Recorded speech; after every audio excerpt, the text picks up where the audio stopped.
What's good, what's good, what's good? Here we are on another fucking amazing episode of Con Puros Compas podcast. Su compa Carlos Rodriguez. Su compa Alvaro. First one of the year, G. It is the first one of the year. Starting up to 2023. Yes. Se puso bueno el pedo. Because we came back with the man, the myth, the legend. A-Town's very own motherfucking Kent Flores. Yeah. Sheesh. What up, man? I appreciate y'all having me back. Last time I was here, you guys didn't even have video. We didn't have lights, none of this shit. No, we had like two separate tables. It looked like we were in court. Yeah. It was a weird ass setup. Yeah. And then even weirder. Did we have to? Yeah, right? How this? How It was like a Jose lunch comes yeah. mid podcast and asks Ken for a picture. So he's talking and he's like, the picture was kind of fucked up when we posted. I'm like, damn, I wish we would have got a better picture of this. Yeah, it was like. I wish Ken would have opened his eyes. Yeah. That's normal. That's normal for Ken. Yeah, but yeah, man. By the way, congrats on the success. I know I've seen you guys everywhere. Now I got people that post you guys back home, and I'm like, damn, I didn't know that was listening like that, but they're tapped in, man. And you guys, again, I think last time I was here, we talked about the consistency and the staying on top of it. You guys been dropping, and I mean, I see definitely the growth and the progress, and I mean, yeah, man, congrats on that. Well, we appreciate that. Hell yeah, especially from this dude. Yeah. He's viral as fuck right now, God. We appreciate it coming from you, especially because we've also fucking keep an eye on you and seen the fucking consistency, the activity, the TikToks, fucking. Real quick before I even start with my conversation, shout out to the Mexican Jay-Z, Jose Cermeño on the audio and the cameras. Yes. Shout out to La Sección, the smoking section tonight. Out there, saludcita la buena. Sección. He's here There today. you go. Compa Jesse's here. Hell yeah. Big Kent Flores fan. Like, déjame saber para jalarme. And shout out to our sponsors, MILFs for Less. Yes, Don't, M4L. If you're looking for a good MILF, go to MILFs for Less. Or a muffler. He sells mufflers as well. Yeah, mufflers too. Not only MILFs. Damn, I shouldn't say that. You're selling MILFs and shit. Roscoe Village, Damon and Roscoe, Jose Cermeño. Hit the guy. Vayan a poner un silenciador a su mofle a la chingada. Yeah. Y el saludo para mi compa, los hermanos Lopez. They just came out on, I think, Channel 7. I don't know, fuck it up, right? One of Channel these. 5 maybe. Yeah, I think it's 7. NBC 7? One of those. NBC Casa Humilde. 7. Saludos. Yes, sir. Shout out to both of these guys. But today we're going to start with my boy Ken, que nos vaya platicando, because we were just talking about last time he was here. That fool gave a shout out to the whole block, bro. Hell yeah. Hell no. It took forever. We're not done. Yeah, You missed one. Fucking, I think I missed like 2 guys. Pero last time we barely just had the audio going on. It was nice and dark, and now it's all fucking cameras, lights, action. Vámonos a darle. We had a weird setup. But that day we also smoked a shitload, I think, right? Yeah, these dudes had the gorilla finger. The gorilla Hey, fucking the finger, fucking yeah. Gorilla fingers. That motherfucker took like a while to stuff too, I think, right? Chinguenle, bro. Es de ustedes dos, este. Bro, the growth that you've been going through, though, man, mighty impressive, man.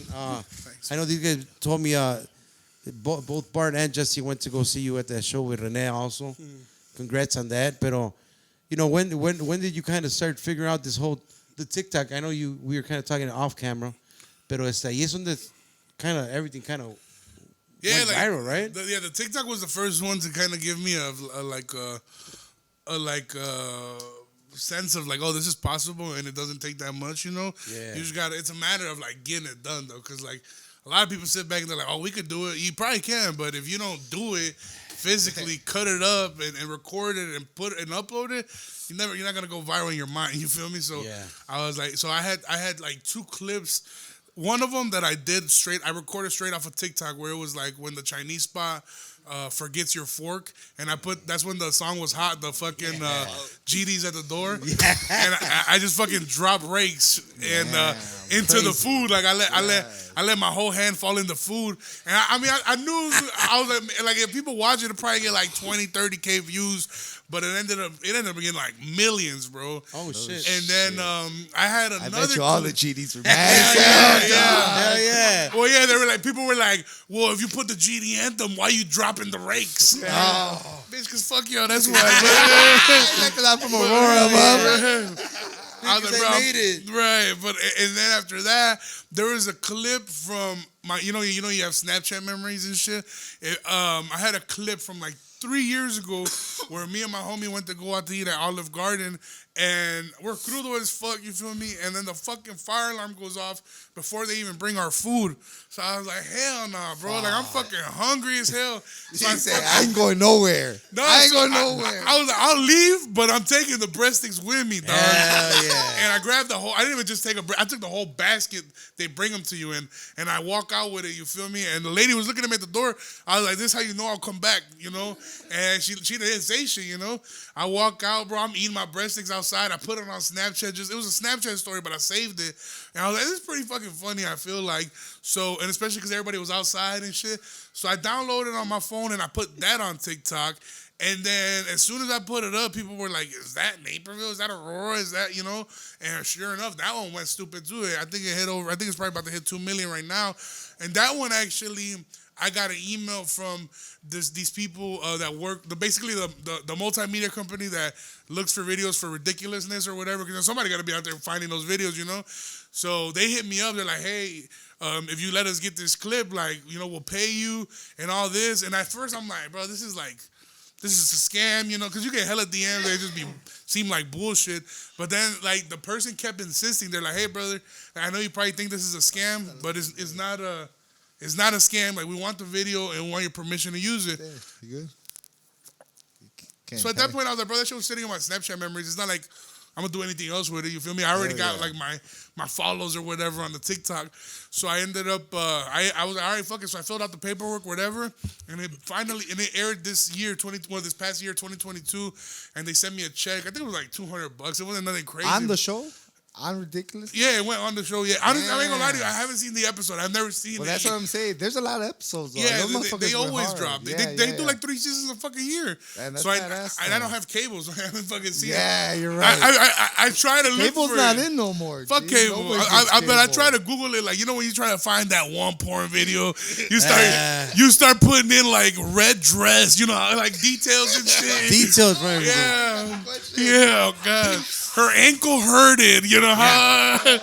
And so then I kept typing it in. I was like, Olive Garden, ridiculous, walk out with breadsticks. You know, but I couldn't find it, so I stopped looking for it. But once I got the check, I was like, well, fuck it. You know what? Right? It's done, you feel me? Who cares if it didn't come out? And then when I seen that shit go viral, I was like, well, if this stupid shit could go viral, I feel like I'm funny enough. And again, that's probably just the ego talking, but I felt like I was funny enough that I could clip up jokes of mine and put them up.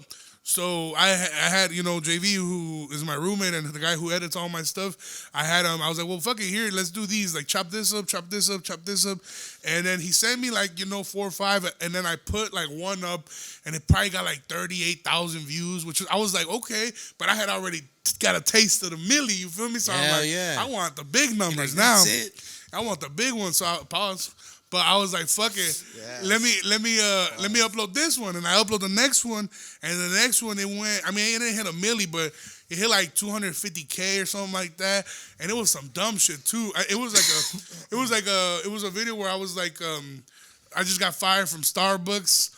And then the people were like, "Oh," and it was like, I just got fired from Starbucks. They said I was stealing tips, and the people were like, "Oh," and I was like, "I was." And it's a quick, like, it's like 15 seconds, bro. But that's, you know, people don't like that long shit anymore. People just want whatever's gonna make them laugh right away. And that shit went, you know, it had people like Bo Bundy liked it. Like, I had some people fuck with it, you know. So I was like, well, fuck it, this is it. So then I started uploading actual jokes, like with the punchline. Shit, I felt like for a minute I couldn't miss, bro. Everything I was throwing up was hitting 100, you know, maybe at the minimum like 78K. But at that point, like, the people were already like, hey, who the fuck are you? Keep uploading. Where can we see full videos? And at that time, I didn't have any full videos up.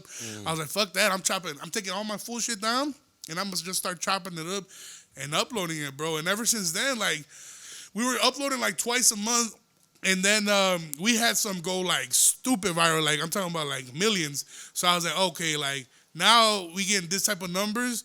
I feel like we gotta like stay consistent, because people forget, especially on TikTok. They're like people will see shit every single day. So if you're on TikTok, you don't remember the last TikTok you saw. You feel me? But every, like, for example, everything you see on your FYP is viral.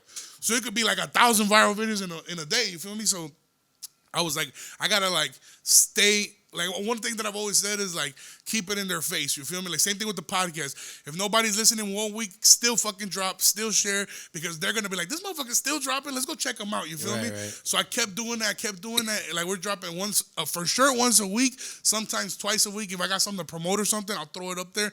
And I mean, like I was probably sitting at like 40K for a while. Right now I'm at like 100. I just hit 180,000 followers on TikTok, and then I started uploading on Instagram, like Instagram Reels, because people were uploading Reels, and it'll be, videos from their Snapchat or whatever. But some people started uploading stand-up clips on there as well. And I was like, man, this could be like another avenue, you feel me?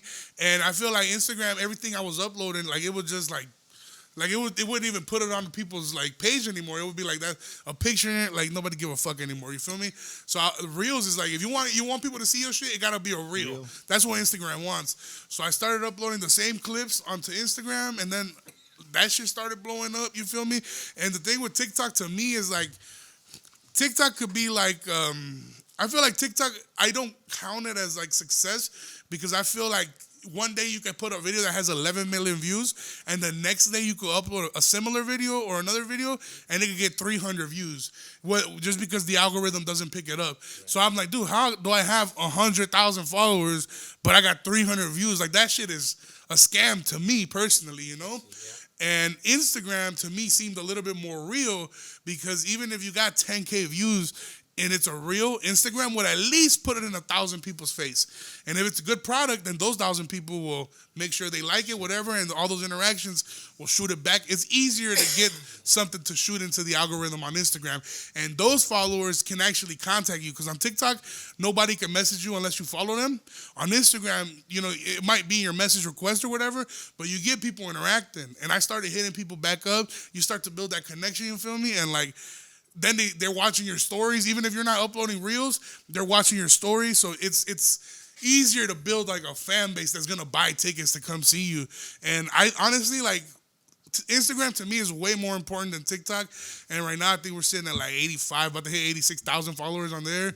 And I mean, the opportunities I've gotten just off Instagram, fucking insane, bro. Like, I mean, I'm about to go on tour this month. You feel me? Like for like the next 3 months, we're about to be on tour. So it's fucking lit. Congrats, off of goofy shit, whatever you want to call it. I don't give a fuck. But the shit, I'm doing whatever works. You feel me? So it's worked right now. Thank you, bro. Appreciate that. Congrats, bro. It's working for sure. Thank you. For sure. More than anything, I mean, I can notice the fucking happiness, bro, coming out of it. Yeah, man. I was one of the things I've always said with me, bro. I was living a very fast life, and I'm not gonna lie. I still live a very fast life, which I need to slow down because I was almost in a race of like, either I make it or I die. Like you die trying or whatever, And I was like, whatever comes first, I don't give a fuck at that point, And now it's like, oh shit, we could do this. Like this is real. Like this shit is happening right now. Like I don't know about that dying shit right now. Yeah, I'm like, now I got a tour coming up. I want to make sure I can make it there healthy. You feel me? So I'm trying to I'm becoming a little bit more. It almost was like, I mean, it sounds fucking corny, I guess, in a way, but it's almost like a sense to live, you feel me? It's like, oh, shit, like, I don't gotta, like, because at first, no matter what people say, people are like, oh, yeah. I always used to tell me, and I came in here, and I told you last time I was here, I was like, I'm gonna make it. But there's always that one spot in your brain that's like, I don't know, am I, you feel me? Is this shit gonna work out? I don't fucking know. And now it's like, oh, shit, it's possible. This shit is crazy. So now it's like, all right, well, let's keep our fucking feet on the ground, what I'm saying? Don't let this shit get to your head because it's nothing, again, this is nothing at all. It's just the beginning, breaking into the fucking comedy scene. So appreciate everybody that showed me love when I wasn't shit. You guys had me on your podcast, gave me a platform, which 100% I appreciate. And now it's like, let's keep showing that love. And now let's not let up, you feel me? Like, we're here, baby, so let's get road to 1 million followers, you feel me? Yes, sir. Yeah. I kind of feel that's the way it is a little bit with, like, once you get a taste of, like, that progress, to not call it success because different people have different types of success, right? Yeah, there's people that have 3,000 followers, but they tour every year and make 150,000 off their little 3,000 followers or whatever the fuck it is, you feel me? So there's a big difference between going viral and being successful. Yeah. And I want to turn that followers and that viral and those likes, I do eventually want to turn them into dollars, not just necessarily because I want the money, but because I want a core following, like a cult-like following, and like not a cult, but you feel me? But you know what I'm saying? Like, Join the fucking cult. Yes. Yeah, Now it's yeah. cheap right now. Yeah, Get in yeah. this motherfucker. The membership, Andrew Tate is done. Yes. So you got Yeah. you got no other than fucking nobody to follow but me. Yes. Me and Jesus Christ. That's all that's left, brother. Oh shit. Wake, This is fucking boring. open up in Waco, Texas and shit.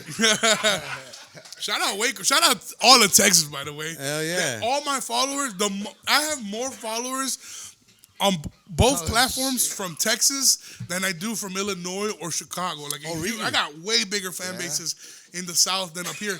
I went to Phoenix not too long ago. We did a show out there at the Tempe Improv.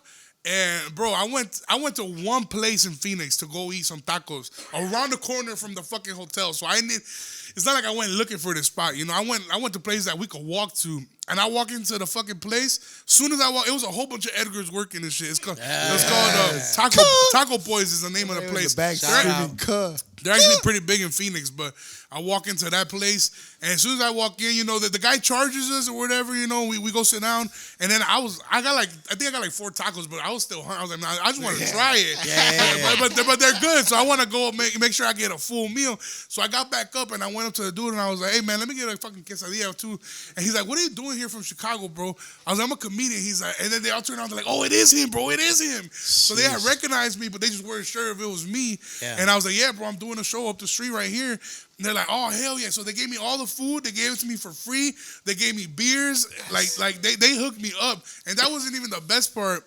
Not only that I was in Phoenix, but while I'm eating, it's like 1 p.m., so it's like lunchtime. Like a crew of, not landscapers, but like construction workers walk in, all paisa, and young motherfuckers like us, I feel like, you know, they walk in, and I'm eating. The guy looks at me, he's like, ain't you that comedian, bro? And I'm looking at him like, yeah. And in my head, I'm like, these motherfuckers got me confused. Is there another fat comic out here that looks like me?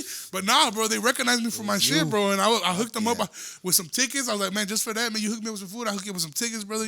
They came through the show, man. So that shit was lit, bro. That shit was dope as fuck, man. But yeah, my nephew went to that show, bro. My nephew lives in Arizona. Oh, he went yeah? to that show. He said that show was big. Oh, that's dope. He said as he fuck. dug you better than the headliner. I don't know who the headliner was. We ain't gotta say who And we ain't it was. dropping no names. We ain't dropping no names because I know you're working with him still. You taking me on tour. Yeah. Cool dude though, for sure. Cool, yeah. Yeah, definitely. He dug the fuck out of it. He said you were funny as fuck. And I mean, I just saw you recently too with Renee, bro. And I mean, you're doing your fucking thing.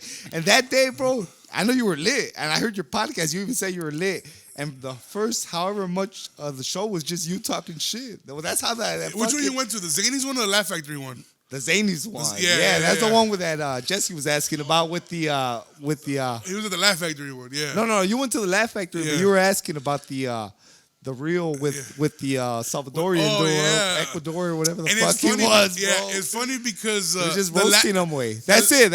He was roasting him for half the show. The Laugh Factory one, I was more happy with because and it's funny because out of both of those shows, I had 2 different clips that went viral off of each of those shows. Yeah, I know. And but like the Laugh Factory one, I was supposed to feature for Renee, so I was supposed to do like 20 minutes before him, and some like the white boys were supposed to host or whatever.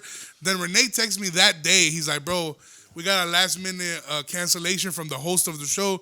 You think you could host the show instead? So I was kind of disappointed because I'm like, bro, like, I don't want to host because if you're hosting, you got to come on stage. You got to warm up the crowd. Sometimes they don't want to give a fuck about you, especially if they buy tickets to see the headliner or whatever. So I'm like, fuck. But I'm like, you know what? Fuck it, bro. Like, this is my house. You feel me? Like, I'm like Chicago, whatever, you know, Midwest. I'm like, I'm home. So I was like, fuck it. I always have it as a goal for me to be the star of the show. Like I always do. So I went on stage, bro, and I did my 12 minutes, and I fucking murdered. But like the first thing I said when I got on there, motherfuckers started dying laughing. So as soon as I felt that, I was floating. And at that point, I was sober, bro. Once I got done and I did those 12 minutes, I was like, oh yeah, I'm about to get fucked up. Fuck yeah. So I pound like 3, at the Laugh Factory, they sell Maker's Mark. They don't got like Jack. But I popped like 3 Jack and Cokes, bro. And then like the first comedian goes up and he's an Italian guy. So he goes up and I'm like, fuck it. You know, they made me the host. Now just for that, I'm doing like 4 minutes in between every comic. So I go on after him. And I do this bit about Italians. I was like, oh, Italians are just gay Mexicans. And the fucking people are dying laughing, bro. And then after that, I still do another one of my jokes, bro. Like, I feel like I picked the jokes out perfectly in between the comics so they could relate to the last motherfucker. Then I get off stage. Then when I put the next motherfucker up, bro, like, it got to a point where, like, people wanted to see me, you feel me? Like, they're like, we don't give a fuck about this kid. Like, bring the host back up, you know? And every time I went back up, I just felt the love. And then Renee went up, you know, he went up there for like 2 hours, bro. He murdered, bro. He fucking did his fucking thing, bro. And then, yeah, that was fucking lit. But I wasn't too fucked up. When we did the Zany show, that was a last minute show because me and Renee went to Detroit. We did a show in Detroit. And then he told me, he's like, bro, I want to do something else in Chicago. I feel like I got hella people blowing my phone up and they keep asking me. And low-key, I had a good amount of people that hit me up. People that are like, hey, bro, can you get me in? Like, the show sold out. And I low-key couldn't because there's nowhere to put them. It was packed. So I was like, low-key, I think we're going to do one more show at Zany's. Zany's is way smaller. It's like a little, you feel me? Like a little flat. So he told me, he hit me up. But after we got back from Detroit, we got back like on Sunday, he hits me up that night. He's like, yo, bro, they didn't want to give me any day of the week in Zany's, only Tuesday at 10 p.m. So in my head, I'm like, nigga, who the fuck is going to go on at 10 p.m. on a Tuesday, you know? And I was like, well, fuck it, let's do it, you know? I was like, fuck it, let's do it. So we put up the tickets, bro, and sure enough, like, I was promoting hella heavy. He was promoting hella heavy. And yeah, I mean, he damn near sold that bitch. It was packed all the way to the back. There were standing room. It was packed all the way to the back, bro. Yeah. So at that point, when I was on my way to that show, I was happy because I was like, number one, I know it's going to be Latinos. I love performing for Latinos because it's even more like I'm talking to like cousins and brothers, you feel me? Right. And on top of that, I was like, man, we killing it. And Renee Vaca, like, I was a fan of him. Like the first time me and him ever performed together, last time he was in Chicago, he had like 35 people in the audience at the Laugh Factory. That venue's huge. So he got a little bit of people, you feel the emptiness, you know? But I was still there to support him. He gave me 5 minutes. He blessed me with him.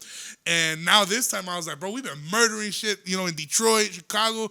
We're going to do it again here in Chicago. So I was happy. So I drank a 12-pack of Twisted Teas.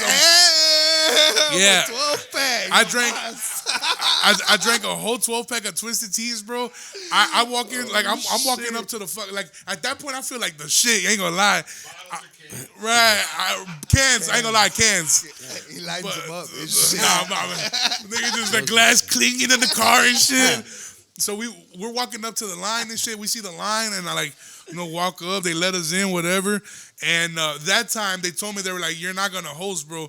We're gonna let you feature, so you're gonna do your 20 minutes. I was like, oh hell yeah, like I'm good. But at that point I was so fucked up. And it was a 10 p.m. crowd, so I figured, I was like, these motherfuckers are at 10 p.m. They don't got no job. They're probably fucked up too. So I was like, let's just. My plan was not to do jokes, but just to vibe, because that's what Renee does. Like Renee's like, he's a person that's always told me, he's like, I don't write jokes, bro. It's all about my energy, you know. I don't think like that because I do like the art of comedy and writing and shit like that. But at some point, I knew I was with his audience, so I was like, I think they'll accept like if I got high energy, you know. So I went up there, and as soon as I went up there, I was just like, you fucking bitches, why are you know what I'm saying? Why are you here on a Tuesday at 10? Y'all ain't shit. And I'm yeah. Los mandó a la verga, bro. Pretty much. I'm talking shit, bro. And there's second row. I'm like, damn, dog. Chill. He's like, ain't you motherfuckers gotta go to work? I'm like, yeah, I do gotta go to work. The motherfucker's gonna be on the forklift falling asleep. I was like, I'm calling OSHA myself, dog. Hell yeah. So I'm talking hella shit, bro. Like, they love that shit, you know? Yeah. Chicago motherfuckers love that shit. So then there's like a crew of like, they're all homies and shit in the front row, and they're all dark-skinned Latinos, you feel me? And I asked one of the kids, I was like, where you from? He's like, oh, well, I'm half Salvadorian and I'm half Mexican. I was like, all right, well, what part of Mexico are you from? And he's like, I don't know. And I was like, what part of, he's like, but I don't know either Salvador either. So at that point, and then he's like, but I'm more American than anything. Yeah. And that motherfucker looked dark as shit. Oh, wow. So I was like, hell no. Out of all of them, I think he looked the most like. And he had the long hair, bro. I think that motherfucker looked like an Aztec, bro. So. that's when I did the apocalypto joke, which that one's like about to hit like 5 million on TikTok, Damn, and also went crazy. Butchered the name and it still went. It still went fire, right? Still- You said a apocalypto or some Yeah, shit. I fucked it up and I fixed it. Like it's still, It still he went added hard. some images to it, so like we made the joke come to life. You feel me? And I uploaded. I ain't gonna lie though, I've never, out of all the clips I had gone viral and 5 had million. uploaded, that one, it went crazy, but it also got me the most backlash.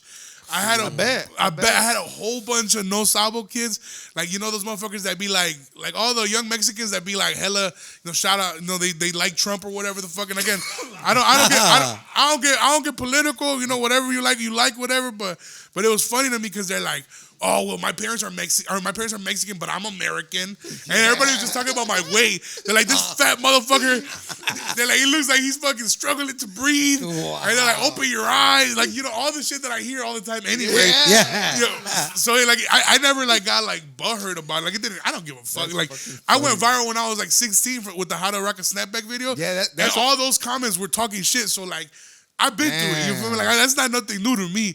I was like, give me my fucking likes and my views, you feel me? And yeah, when that one went viral, I was like, cool. And me and the guy took pictures afterwards, so I know that me and him were cool. Yeah. And then, like, actually, I just got some closure, because then when I uploaded, I was like, wow, I don't know, like, should I have uploaded it or not? Because I feel like I was being disrespectful a little bit. When I do get drunk, I get a little bit more aggressive than usual, But then I always gets kicked out of fucking live. Yeah, it kicked me off of live. But I went on live, bro. I went on live. Like I've been going, like I go on live now more often because that's like the best way to sell tickets. Like, cause then everybody joins from anywhere, and they're like, "Oh, come to Houston." I'm like, "Oh, I'm already coming. Like, go check the link in the bio, whatever, But anyway, I went on live, and the dude's mom joins. He's like, yo, my son is the guy who, from your clip that you call him from Apocalypto. So then I'm watching, and there's people with me, like, they all reading the chat. In the comments? They're like, oh, shit, that was your son. And I'm like, yo, that's your son? And the comments are, like, flying in and shit. So I'm like, well, what are we beefing or what? So what? Yeah, putazos or what? But, ¿Qué hay que hacer? and she's like, he said that he had the time of his life. And that was like the first comedy show he ever went to, and he can't wait to go back. So I was like, as long as we're cool, I don't give a fuck what the comments say, Yeah. And those were the two shows that me and Renee, and it was funny because y'all think that was aggressive, bro? When Renee went on stage, he like doubled down. So he went straight up to him. Yeah. And he's like, you fucking cerote. Yeah. You fucking beaner. Like and I was like, damn, bro. Screaming you're not even doing jokes, bro.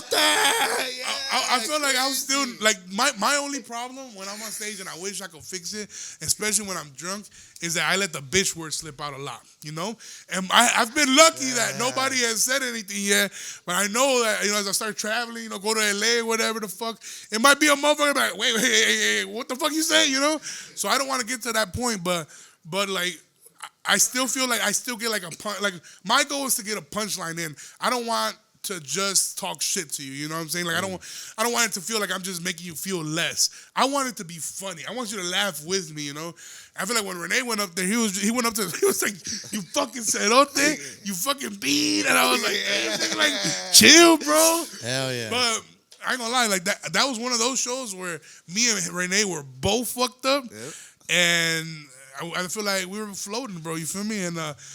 And then I know he was tired because he didn't stand up all through the week, because even Sunday and Monday I rested and he didn't. He still went out to do sets. So I don't think he headlined, but he was doing sets, And then, but like now that's what we're doing. We're doing 4 shows in LA, but 3 of them are gonna be the same night, and we're both co-headlining. So I'm not featuring for him. We're both doing 40 minutes. So when we're gonna add, when we started with 2 shows, and when we were gonna add the 3rd show, he hit me up. He's like, bro. He's like, I know you could do the shows. He's like, but do you think that we can stay like sober? Because like they have to be quality shows. And I was like, brother, like if you do it with me, like we'll be good. But if we get fucked up, then if you get fucked up, I'm gonna get fucked and up. And he's like, he's just like me. Like he's crazy. So I'm like, let me know. He's like, nah, bro, like. He's like, if we do it together, we'll pace ourselves. He's like, we don't gotta be sober, because I don't want to be sober. But he's like, maybe we can have like 2 beers a show. So 2 beers for the first one, 2 beers for the second one, and then end it with 2 beers. And the last one, who cares, right? Yeah, But I was like, I could do that, bro. I could do that. So he's like, all right, bet. Then I'm gonna add the third show. So we added the third show, and then that one was about to sell out. So he's like, dude, let's add a 4th show. I was like, I'll do it, bro. Like if you tell me let's do it, I'll do it. I'm not gonna fucking no me rajo, you know. But he's like, nah, like Those are all in one night. the 3 ones, yes. But then the 4th one, we ended up adding it the next day. The next day. Damn, Just he's like, 3 bro, shows back to back. Y'all gonna be fucked up, bro. I'm gonna be gone. Yeah, I know. You guys gonna be fucked up, I'm bro. gonna be faded, bro. Where the fentanyl at, man? That's this guy's shit right Oh, there. yeah, fentanyl. Hell yeah. God My damn. favorite drug.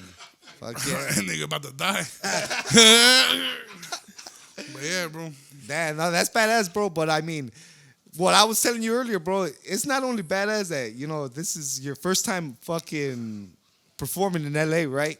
This dude's performing at the top of the top fucking places, bro. At one place called Ha-Ha's and the other one is Comedy store. the Comedy Store, Comedy where Store. fucking Joe Rogan and everybody hang out at and shit. That's the mecca. Like that.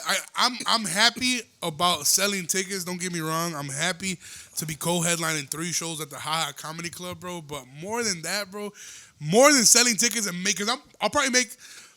I ain't gonna lie. Like me and Renee are gonna make probably the most money I've ever made in one night. Yeah. Because even him. He's like, I've done 2 shows in one night. Like, I've gotten that check before. He's like, but 3 shows, 4 shows? He's like, it's going to be a lot of bread. Like, between me and him, we can split evenly, you know? But even more excited than the money or whatever, the fact that people are coming to see me, I'm more excited to perform at the Comedy Store, even though I'll probably make like $50 there.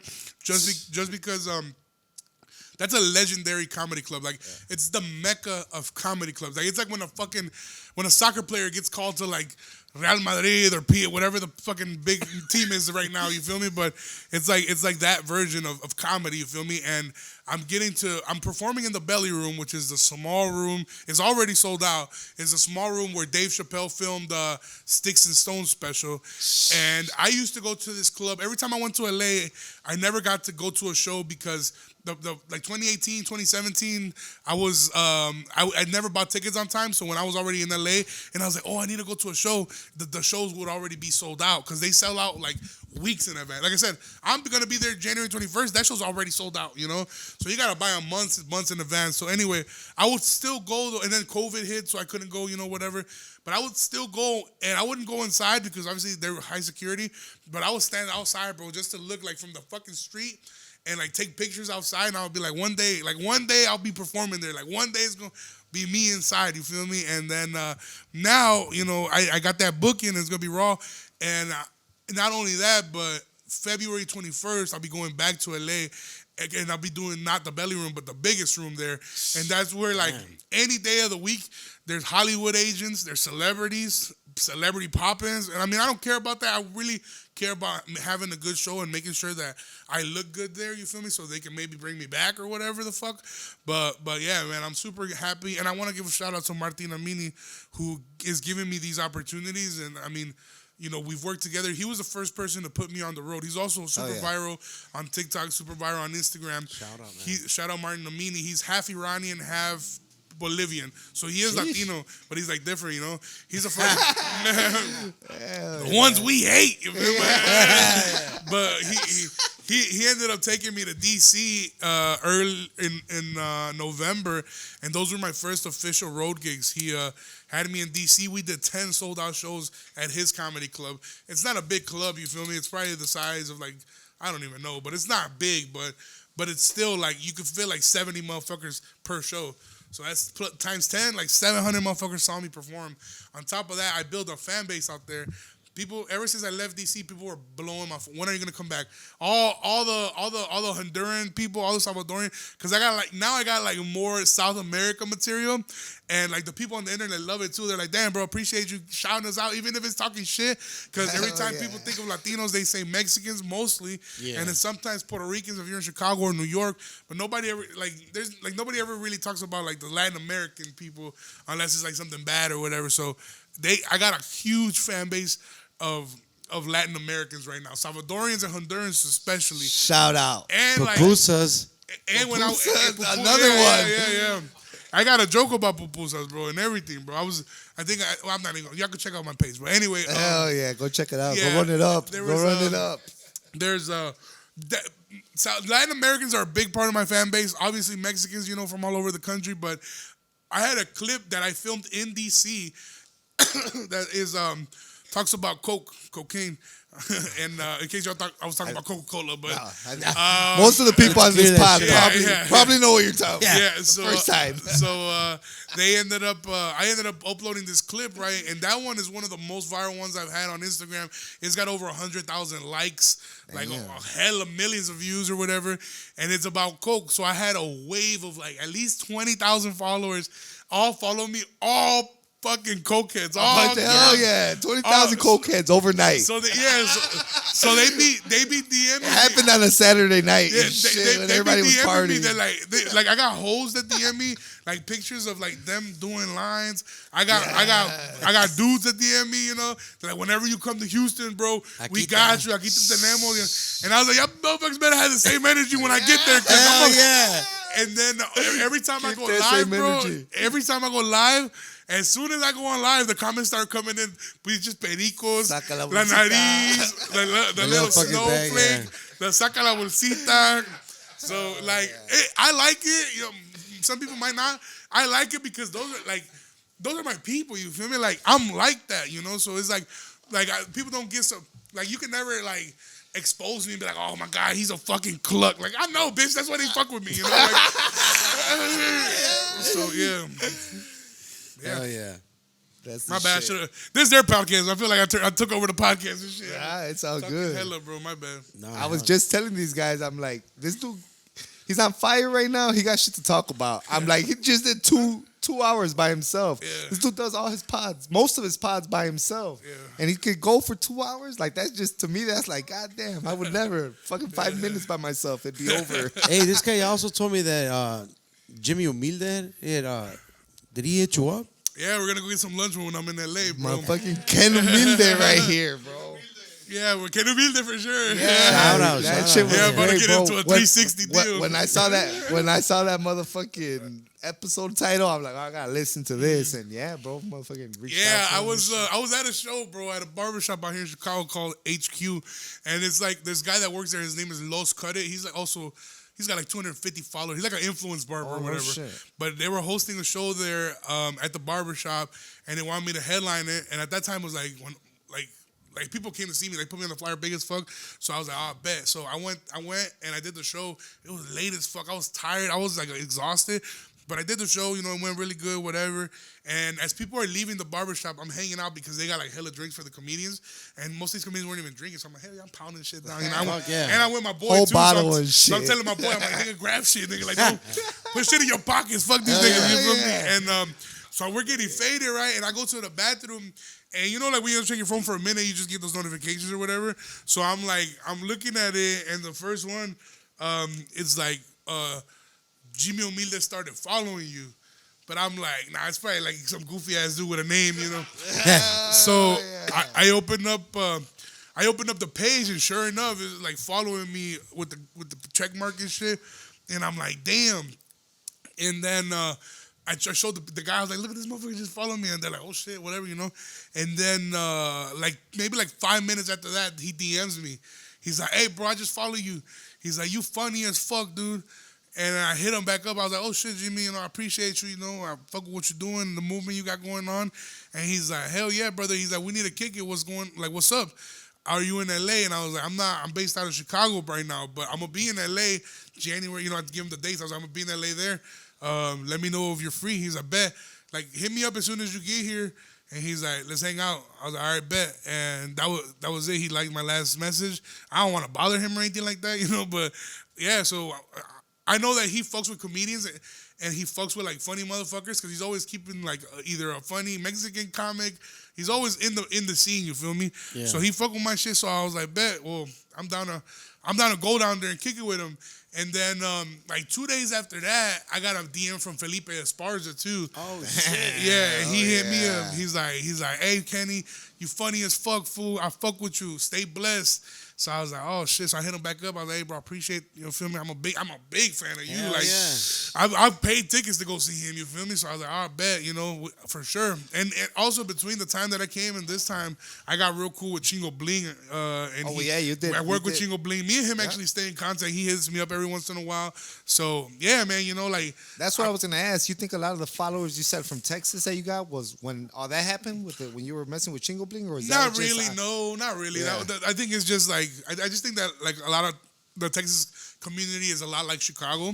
So my humor is very like And they Texas is understand big it. You as feel hell, me? yeah. Because you know, like in DC, there was Latinos there, but a lot of them were like educated. You know, they're like They're not that- street that's another thing about Chicago. People don't realize how fucking crazy like Chicago motherfuckers are, bro. Like you feel me? Like crazy as fuck, bro. And yeah, and I feel like it just resonates. Like they get it. You feel me? In Texas and in LA, you feel me? But in LA, it's a little bit different because they got like the gang culture is very big. So like they're like, oh, like certain words. You know, I've had people DM me like, oh damn, like why you say. Like why the people like why you say fool when you say like some gay shit, you know? That's like a gang word you can't make. I'm like, shut the you fuck can't up. mix them. Shut up, faggot.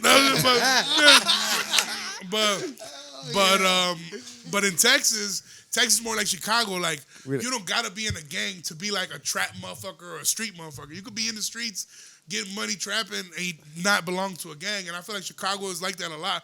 Gangs are kind of dead already. You feel me? It's like just getting money motherfuckers. The only gang, it might be their clique beefing with another motherfucker that's fucking with their money or whatever, you know? And I feel like that's what the streets have turned into now. But it's good because like you don't have to belong to certain people or nothing. Like everybody can enjoy that shit. You feel me? Like, and that's the thing about when we do these shows with mostly Latinos. When we go do Mikey O shows, you know, with Joe's on Weed Street, or when we do shows where Renee Vaca is gonna sell it out for Latinos, or Chingo Bling had the whole hood out, bro. Yeah. And I met hella motherfuckers right That's there. funny, actually. That's the first place I fucking met Jesse in line at the fucking Chingo Bling fucking word? show. However many Yeah. fucking years ago. That's when I first started fucking with you. And there were just motherfuckers talking in the fucking line. And I heard this big fucking voice. And then I'm like, Fucking Big Show here, motherfucker, I'm like, I think I know who you are, dog. And that's how the fuck I met Jesse. Yeah. Fucking Chingo Bling line. And you know, it's funny you say that because when I met Jesse, like I had heard about him because people like when I came on the first podcast, people were like, "Are you going on Guac Pod or whatever?" I'm like, "Nah, I'm doing their other podcast." But like that's I do the other little bullshit podcast they do. Nah, I was like, damn it. because you know that one I would say it's probably the biggest one, right? Yeah, no, for sure. So like people were like, "Oh shit," you know, whatever, and I had seen him before on video. You know, whether it's local bands sharing clips that they've been on, or just motherfuckers from back home sharing clips. You know, so I had already I had a picture. He's the most memorable looking one. You feel me? That's true, man. Like, Of course, who the fuck is gonna forget that? Mexican Santa, bro. You feel me? So I'm like, yeah. Jesse gets love in Yeah. A-Town, bro. Jesse gets Santa mad love in Claus. A-Town, yeah. Oh yeah, A-Town fucking loves Justin. Yeah. Hell sorry. yeah, bro. So we added each other on Facebook, and the first time we had contact was when he asked me if I was gonna be at the Renee Vaca show at the Laugh Factory, and I was like, yeah, bro, we'll both be there, whatever, you know. So then I'm walking from the Walgreens into the venue, and he also met him in line, you know. Oh, hell yeah. shit. Fucking Jesse. Yeah, so I was One like, of oh, the shit, Mexicans that just lines up Yeah, and so shit we wherever. yeah, he loves lines just like me. Hell Yeah. Is that like a fucking code for let's do coke and shit? I don't know. It can be. But we took a picture before we even went in, and sometimes I don't like doing that because I'm like, damn, what if I do bad? You know, this motherfucker gonna go on his phone and delete that shit. But no, you know, we did the picture, and you know what I'm saying. And then when it was funny because I was drinking when Renee was on stage, I wasn't really paying attention too much because I already know what he does. You feel me? And then when I go back in the room, I see this motherfucker walking up to the stage. I was like, oh shit, they about to have him do the leg. Bro, that's what I was gonna ask you, bro. If you got to see it, well, I know you got to see it because actually, I believe it was Chins, right? I think Chins sent me the video. Shout out Chins. Yeah. Shout out to homie Chins. I was sad because I didn't get to go see that fucking show, and then I found out this guy was there, and then I wake up and I see that video. I'm like, oh man, I fucking missed it. Yeah, bro, My that boy shit was Jesse lit. did the leg, not all the way, He did like 25%. Yeah, Little You bit got it up reflective. there. You got it up there. It's the fucking try that counts, my boy. yeah. Keep fucking at it. I mean, I salute the fact that you went on stage, bro, because And tried it, right? Hell motherfuckers yeah. get stage fright just going up there when people are looking at you. Well, But especially you're an entertainer, you feel me? So you kind of get that side of things, you feel hell me? yeah, But, no. Jesse was. I feel like this motherfucker had his hand up and shit, like Bruh. pick me. just begging. That's what I was thinking in my head. Nah. But Yeah. okay, Yeah. but Renee, that motherfucker gets down though because he fucking has people come up and show them how to eat pussy and shit. So that was even better than the other thing. That's a little. And It's a little harder. And it's also a little bit of like a hiccup because you don't know. Like people might be down to enjoy a show, but if you force them to come on stage, they might not like it. You feel me? Yeah. And on top of that, you don't know. The leg is funny, it's cool and everything. One of the things is that you got to be careful because if somebody gets hurt, you feel me? Like that motherfucker don't give a fuck. yeah, and the thing is that yeah, of course, you know, and most of the people that he brings up were raza, you know, we know what the fuck we're gonna go do. Yeah. But like I have had conversations where like certain clubs where they'll bring up like, oh shit, like they don't want them to do it, you feel me? Or like, you know, just because they're like, that's like, it's a liability. There's times when he gets drunk, bro, and like he'll grab motherfuckers, like grab, yeah, like yeah, he'll pull yeah, motherfuckers from their shirt. I see. You know what I'm saying? Which at that point too is like, I'd rather call you a bitch before I put my hands on you. You feel me? Like I'll leave That's it a up good way to look at it, bro. Yeah, Fuck it. Hey, you I'll know, call him a but- bitch, see how far I can take it. If he yeah, takes this, yeah, fuck, I'm gonna go snatch him up. Yeah. And especially like if you a motherfucker and you on the first day, you got a bad bitch with you, you're like, hey, let's go see the show. And this motherfucker comes, he's calling you a bitch, and then he puts his hands on you like, hey man, don't fuck you. Damn, yeah. Especially in Chicago, you feel Yeah. me? But nah, like luckily he's got his core fan base, which most of them know what they're coming to, for you sure. know, and it's kind of like, if we're going to see random motherfuckers and then they should start grabbing you, like, hey, man, Yeah. I don't fucking, and especially if you're not funny, like, hell no, you feel me? Right. But if you're a funny motherfucker, you get away with a lot Nah, of he shit. had definitely came up on my shit. Like I had came across all Yeah. his shit before I saw him, and I mean, he's just as funny, just as Just as funny, man. just as crazy. And you know, yeah. one of the things I like about him, like, I feel like I'm the same person when I'm off stage. He's also that Yeah. person. There's a lot of people I've met that are not. Yeah. They kind of like their accent changes. Yeah. You know, the way they fucking the way they fucking just do shit. Like it's like different, like a little bit more Hollywood. You feel No, me? I'm well, like, he's not even shit. You feel he me? Like, was what you- cool. I mean, I stood out there for a line, for a Yeah. picture and shit Nah, too. yeah, We he- got high with him and everything. He a cool ass yeah, motherfucker. yeah. Like me and him, I think we've built a bond where it's like we're always gonna be together. You know, like no matter where the route takes us or whatever. Like that's gonna be my brother for sure. He gave me opportunities again that, like Martin. I'm not gonna lie, Martin gave me that opportunity first to go on the road, but Renee didn't. Because a lot of times when other comedians will see you fuck with another comic, they'll be like, oh well, then fucking do your thing with him.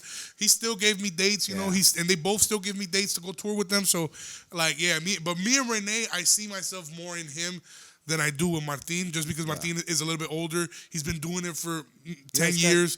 He's been in LA for a minute, you know. So Renee, like me and Renee are learning. Yeah. We don't know what the fuck is going. Like we don't know. We're just fucking. We don't know. We'll see where this You're shit going takes with us. the flow. But So he's he just one of hasn't those been doing it comedy that long either. Is he more like? I think he's 6 years in right now, which I Okay. think is like 2 years more than me. Yeah.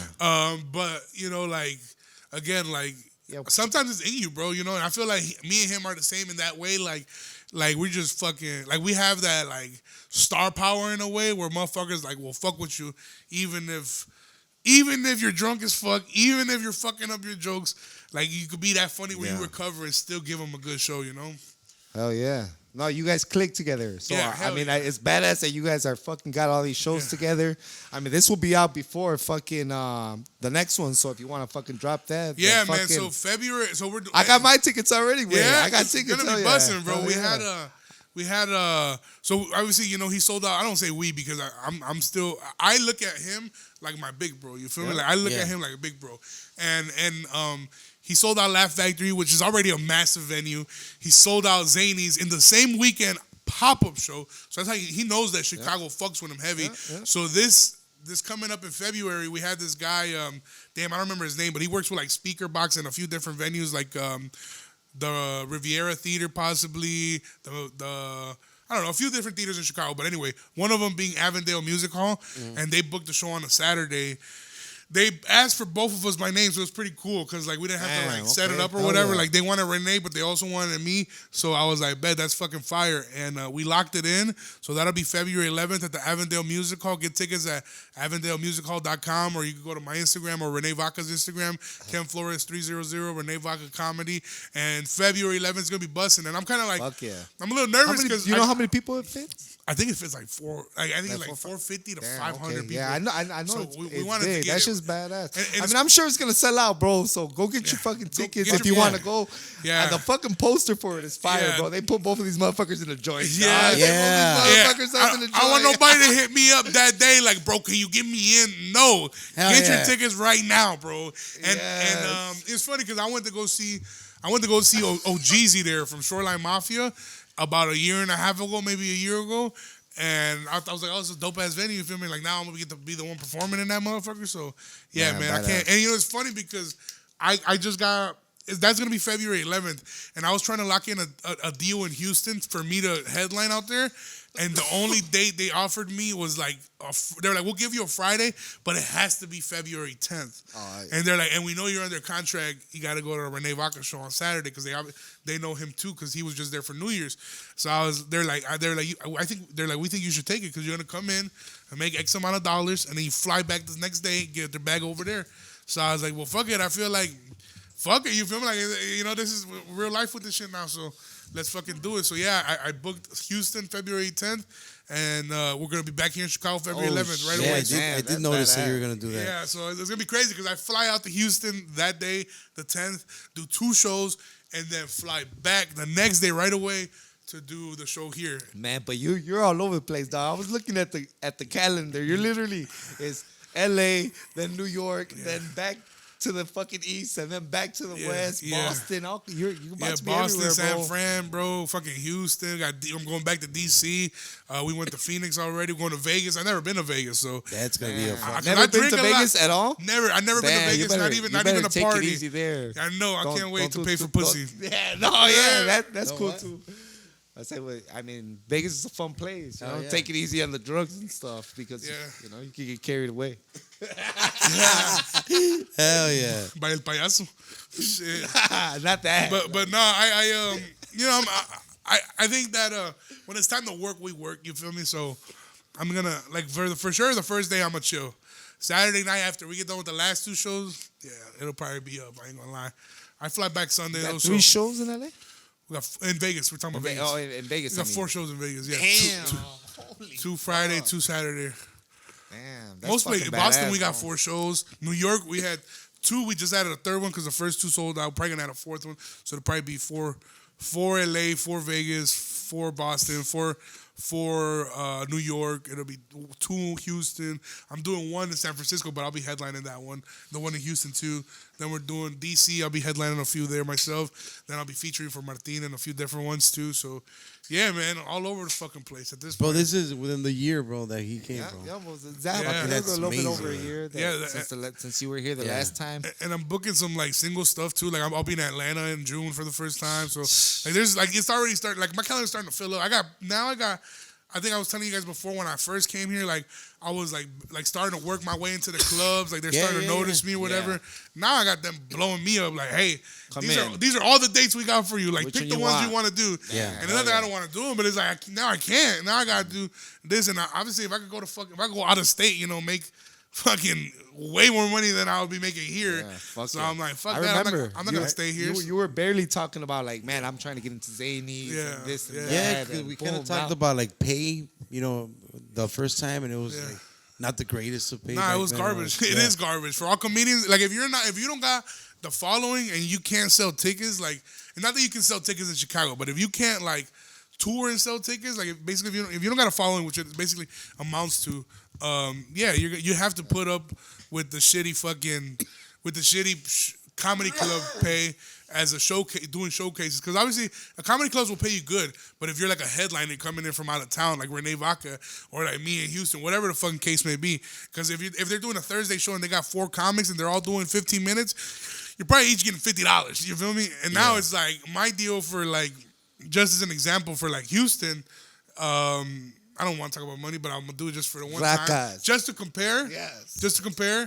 Like for 2 shows, it'll be 3,000. Sheesh. So it's like in one day to go and make that, and then come back and get it back here in Chicago. You feel me? Like it'll be and there's like guaranteed amounts too. So it's like you gotta do it. And again, I don't do it for the money because again, I've been broke all my life, so I don't care about the money.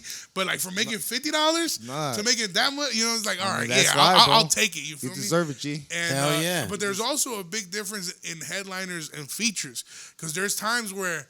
Like if I, like for example, like in LA, I'll be splitting the bag evenly with Renee. But like when we go to the East Coast, I'll be featuring. So he'll be getting those bags. I'll be getting like probably like $250, $300 a show. So it'll be for 4 shows. You know, I mean, we'll still make like $1,200 or whatever. Yeah. But I mean, it's still way better than $50. Than $50. Fuck yeah. So and that's why with the headlining shit, I always told myself I don't want to rush into it because. Like it is a lot of pressure to sell tickets in a different city when you don't know nobody in that city. You feel me? But it's just so hard to like. It's hard to decline because when the money's that big of a difference, or some places, I mean, you were talking about 3 for 2. Okay, now have a place that offers you 6, 7, 8,000 for 4 shows. How the fuck are you gonna say no? You feel me? Like fuck it. And sometimes guaranteed money, so it's like fuck it, I'll do it. And but I want to make sure I pace myself. You know, I don't want to burn out where I do a show and then sell no tickets on other clubs. Like, we're not going to bring this motherfucker ever. Yeah. Right. So it's like the few shows that I do have headlining, I'm going to focus on promotion. I'm going to focus on filling the place up. And obviously, most important, I'm going to focus on giving them a great show so that when I come back, the club will give me maybe even more shows. Of course. And the people that came to those shows will double it up and bring their friends. You know, it'll be a word of mouth thing or whatever, you know. And obviously still put out the content on the internet to keep growing. Hell yeah. Well, you're on the right track, G. You're on the right track for sure. Man. I mean, I know from those like that are not headlining shows. I mean, I'm sure next time you'll be going back as a headliner and shit. Yeah. So I mean, yeah, you know, and that's my goal too. It's like I'm you know, I appreciate the platform to be a feature and to make whatever money because I know that when I get there, I just need the management to see me. I know that if they see me, they'll fuck with me. You know what I'm saying? And that's what's been happening. Like, they're like, all right, well, fuck it. Next time, you'll come back as, like, a headliner. You know, like, I feel like I built a relationship with people in Arizona. And I feel like, you know, I'll be going back. Maybe not to that club, but, like, they own a few different clubs, like, smaller clubs. Maybe I can do that. So, yeah. And it's like, once you tap in with the community, like, once they give me, like, I bet you that there's no person that comes to see Renee and doesn't leave being a fan of me as well, you know? So it's like, I'm just kind of like, you know what I'm saying? I'm trying to like prove myself to them. It's like, okay, you know, I appreciate y'all fucking with him, but like fuck with me too.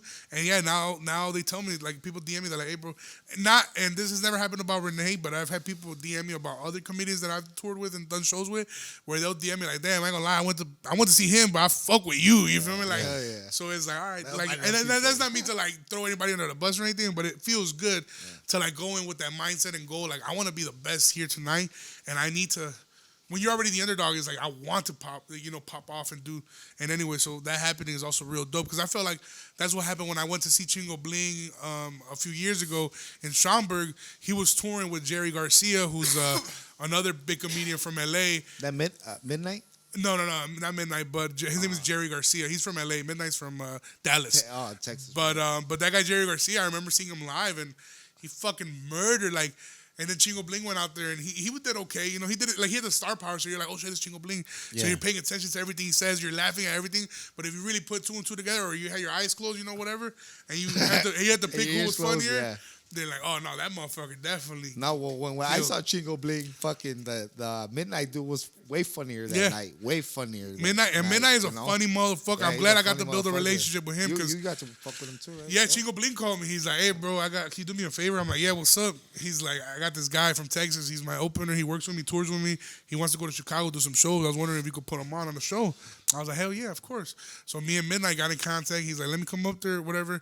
We locked in a date. He flew in. He had family out here, so didn't have to pay for a hotel. I put him on my show.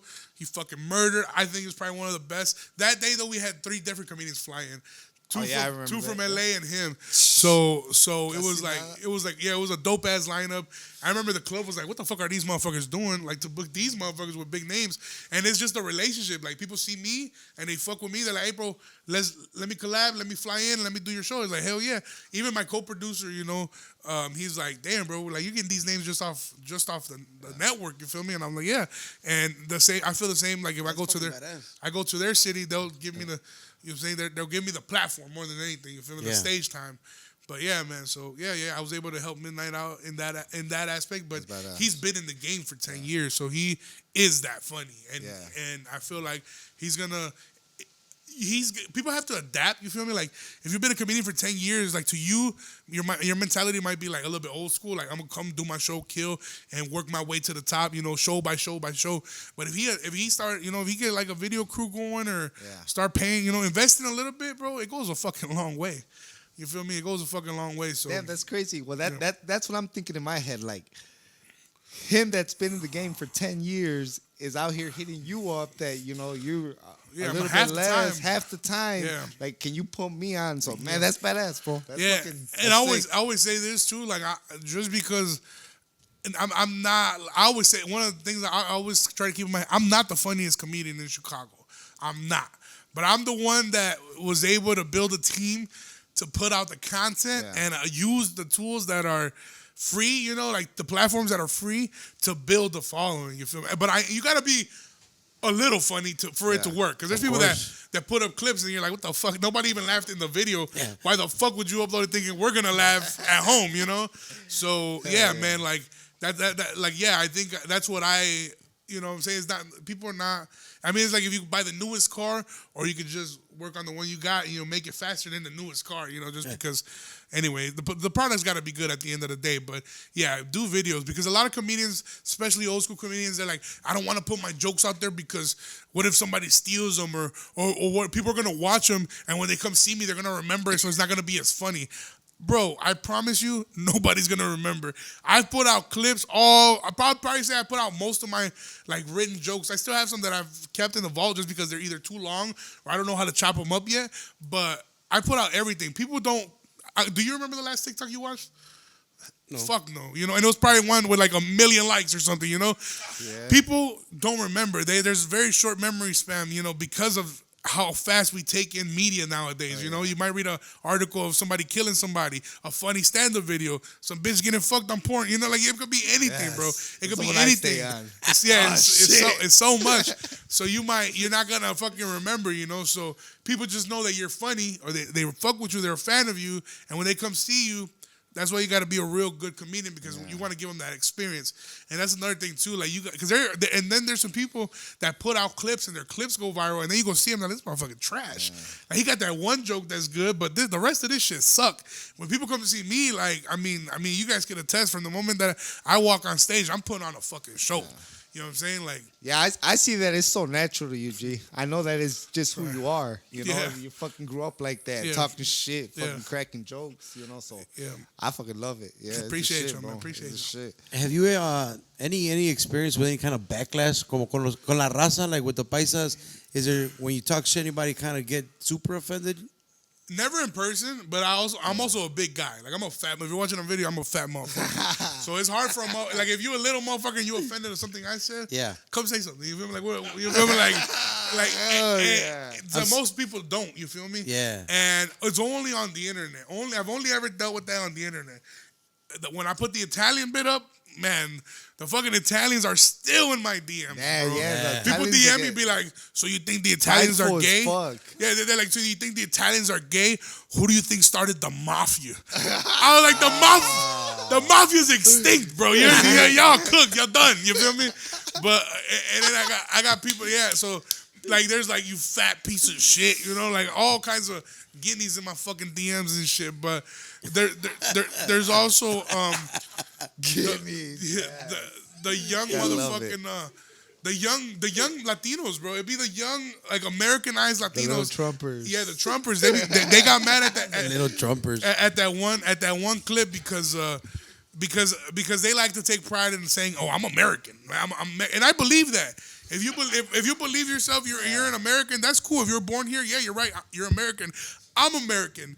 But there's people that just don't take any pride in their roots. Yeah. And I'm nobody to blame you. Like, if you don't want to, that's fine, bro. Like, I don't give a shit. You feel me? I have no desire in going back to Mexico where I'm from, where my family. I want to go to Mexico. I want to go visit places, like Mazatlan, visit places like Arandas. I want nice places. Yeah, right? I want to go The party. the ones that look badass on TikTok. I want to get oh, fucked shit, up. This place looks dope. I don't want to go to fucking some Guamatepec. I don't want to go. No, I don't want to go there. Yes. But I do take pride in being Mexican. I take hella pride in that shit. Cocho.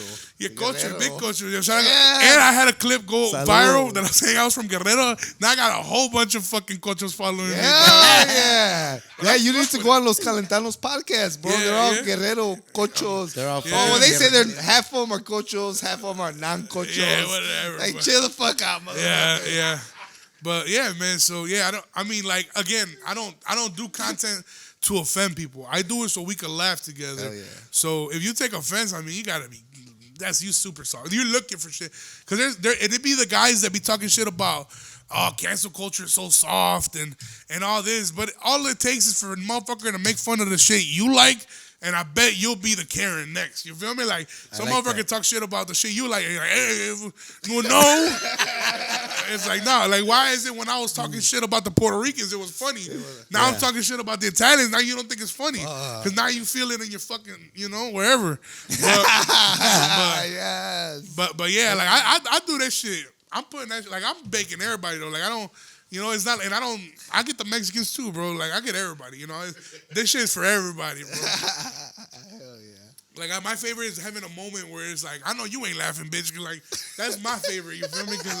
I don't know if I think that's just some A-Town shit, Yeah, bro. A-Town. That shit's like drilled into my head since like middle school. Yeah. Fucking, A-Town, I know you ain't Chicago, talking. just- I know you ain't talking. Yeah, shit like that, Like, you fuck around, be in the wrong circle, and be like laughing, and be like, I know you ain't talking, man. Yeah, like. I know you ain't laughing. Yeah, and I think like, I think it's just growing up in like the Midwest makes diverse communities as well. Because I feel like some of the best roasters were the Morenitos, bro. Yeah. And I used to go hand feel in like hand that's with where them. it comes from. Like the Morenitos used to bake the shit out of some beaners in school and shit. But when they'll get to me, bro, it'll be close, or I'll be war. smoking them because Yeah. they'll get to a point where like, man. Yeah, now you want to fight, bitch. Like, no, fuck that. But also, like, I'm not pussy, you feel me? So whatever. So that's why I talk that much shit, because I know that if you get mad and you gonna want to fight me, like, Let's I'm not get gonna have it. a problem with it. You feel me? Like, Yeah. but I also don't want to make you feel uncomfortable, especially if you paid to see the show. I want to make sure you get a good show. But at the same time, you put out clips like that. People tell me that, like, bro, I'm gonna be there, but don't roast me. Yeah. And they sit They're right in the expect- front, like, they're I'm expecting it, you yeah, they know? want that. They Yeah, want that. hell You know? yeah. It's part of the style already. Yeah. I mean, I think. But you got to do it naturally. Some Yeah. people force Well, that's it. yeah. You feel me? Some people are like, well, what do you do? Like, I don't give a shit about what you do, bro. But if you say some goofy shit or whatever, I'm going to get your ass. So, yeah. So, Have you seen that guy, the Mexican guy, the fucking clown guy? What is it? Oh, yeah. Brincos Dieras? Yeah. I know what you're talking about. Yeah. Like, that guy just kind of like picks on other people. Yeah, that guy has material for days, Yeah. bro. Like, he never runs fucked out. up. And I feel like that's just the culture of, like, Latinos, bro. Like, there's some Mexicans that are like that. They're not even payasos. They're not even comedians. They're just, like Funny Están motherfucker. mamones, güey. once you get El them albur, going, right? Yeah. they're fucking hilarious, bro. They're fucking hilarious. But yeah, I just don't like watching them because I'm scared of clowns, bro. So I feel like I'm watching them, I'm like, oh, I'm like, I can hear it, I don't want to watch it Yeah, though. like, this is shit. But yeah, I fuck with them. That's just all crowd work, bro. Yeah. A lot of those jokes I would say though they're pre-written, so they kind of ask questions that are gonna lead you into it. But still, though, I mean, to still be able to make a crowd laugh and make a living off of it, yeah. Franco Escamilla, also another Mexican who's fucking absolutely murdering right now. Even him, who's already a popping comedian that can sell out venues everywhere, has now started to release clips because he understands that you have to adapt. You feel me? importance of it. Yeah. And there's a portion, like, he'll do his hour-and-a-half long show, 2-hour long show, and then at the end, he'll even pass a mic out and he'll have an interaction. Yeah. And he'll start posting those clips, So, yeah, man, that's one way to do it, you feel me? Like, because those crowd work clips are never going to be repeated, because it's just in that moment.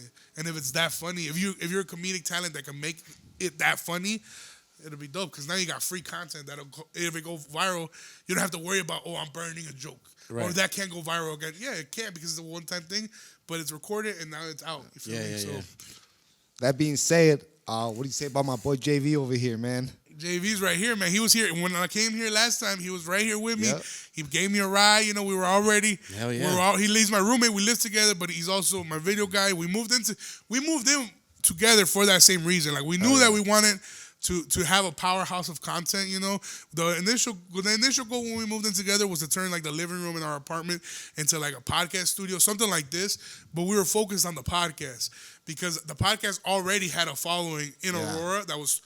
I'm not gonna say it was the biggest, but it was big, you know. For sure. So I was like, well, if I'm already doing like people want the clips, and we were recording out of a studio, and the owner of the studio, they were like, I don't want you to record clips in here because I want to have, for example, it's like if a different podcast recorded here, which I know y'all do, and the person from that podcast, they're like, I don't want you to have the same background as me. You feel me? Yeah. So they're like, so I was like, what the fuck? I was like, well then.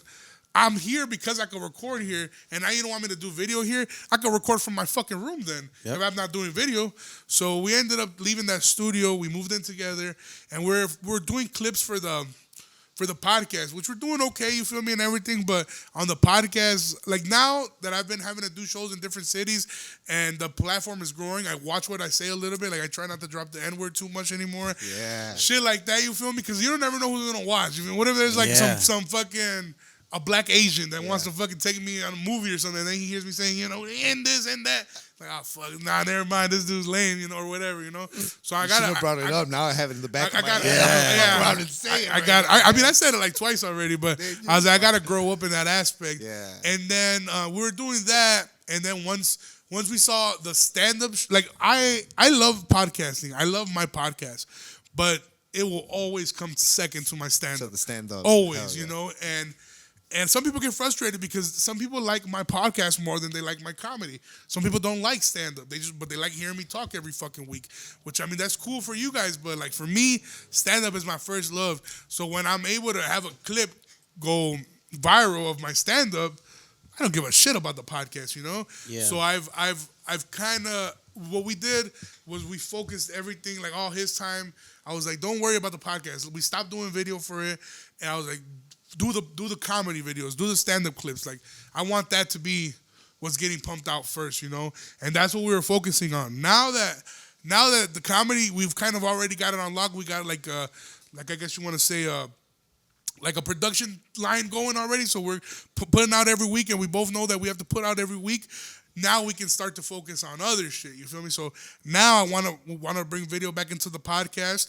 Now also we want to do a Patreon with the video. So we'll drop a more explicit content, more crazy shit. Plus on top of that, we're gonna do vlogs. Like now that we have the eyes watching us, you know, now it's like, all right, now let's focus on video for this, for that. And if we do Patreon, then I can get some bread too.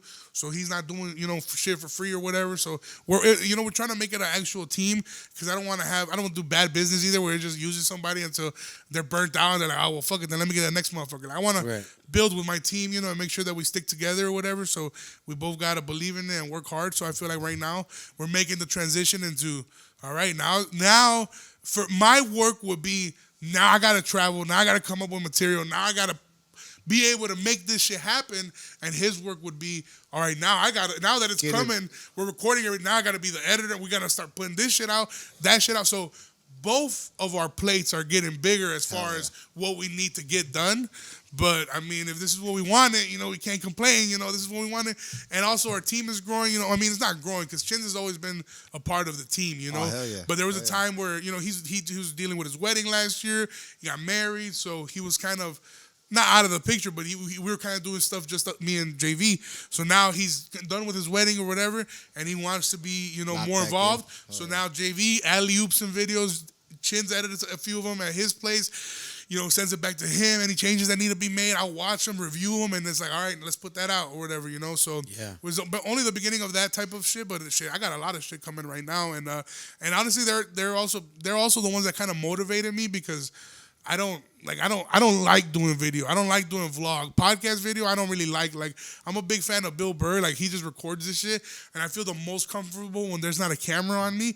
But there's people that can't listen to a podcast. They're like, I need to see it, bro. Yeah. If I don't see it, I can't watch it or I can't play it, which to me seems crazy because like just motherfuckers talking. You feel me? But Yeah. But there's people that are like that. You know, is like crazy. Chins is one of those people. He's like, I rather watch it. So I understand that I got to do that. So I mean, it's just a lot of getting used to. Like, this shit right here is kind of like a lot to me, I feel like, but it's what you need to do to have, you know what I'm saying? There's no podcast that's viral with low quality shit, you feel me? Right, You need to have the best, and you need to put out the best in order for that shit to go crazy. So, yeah, man, we got a lot. I mean, it's a lot of work going right now, bro, you know, but with a lot of work is going to be, you know, some compensations and some bread and different opportunities and shit. We're going to start seeing the world and shit, meet new people, meet connections. You know, I always introduce my team as like, you know, my team, my video guy, and you know, any opportunity that he may get off of the network that we're in, you know, because of the growth, I'm happy for him. You know, I'm not one of those guys that's like, oh, bro, you doing his video now, bro? You're not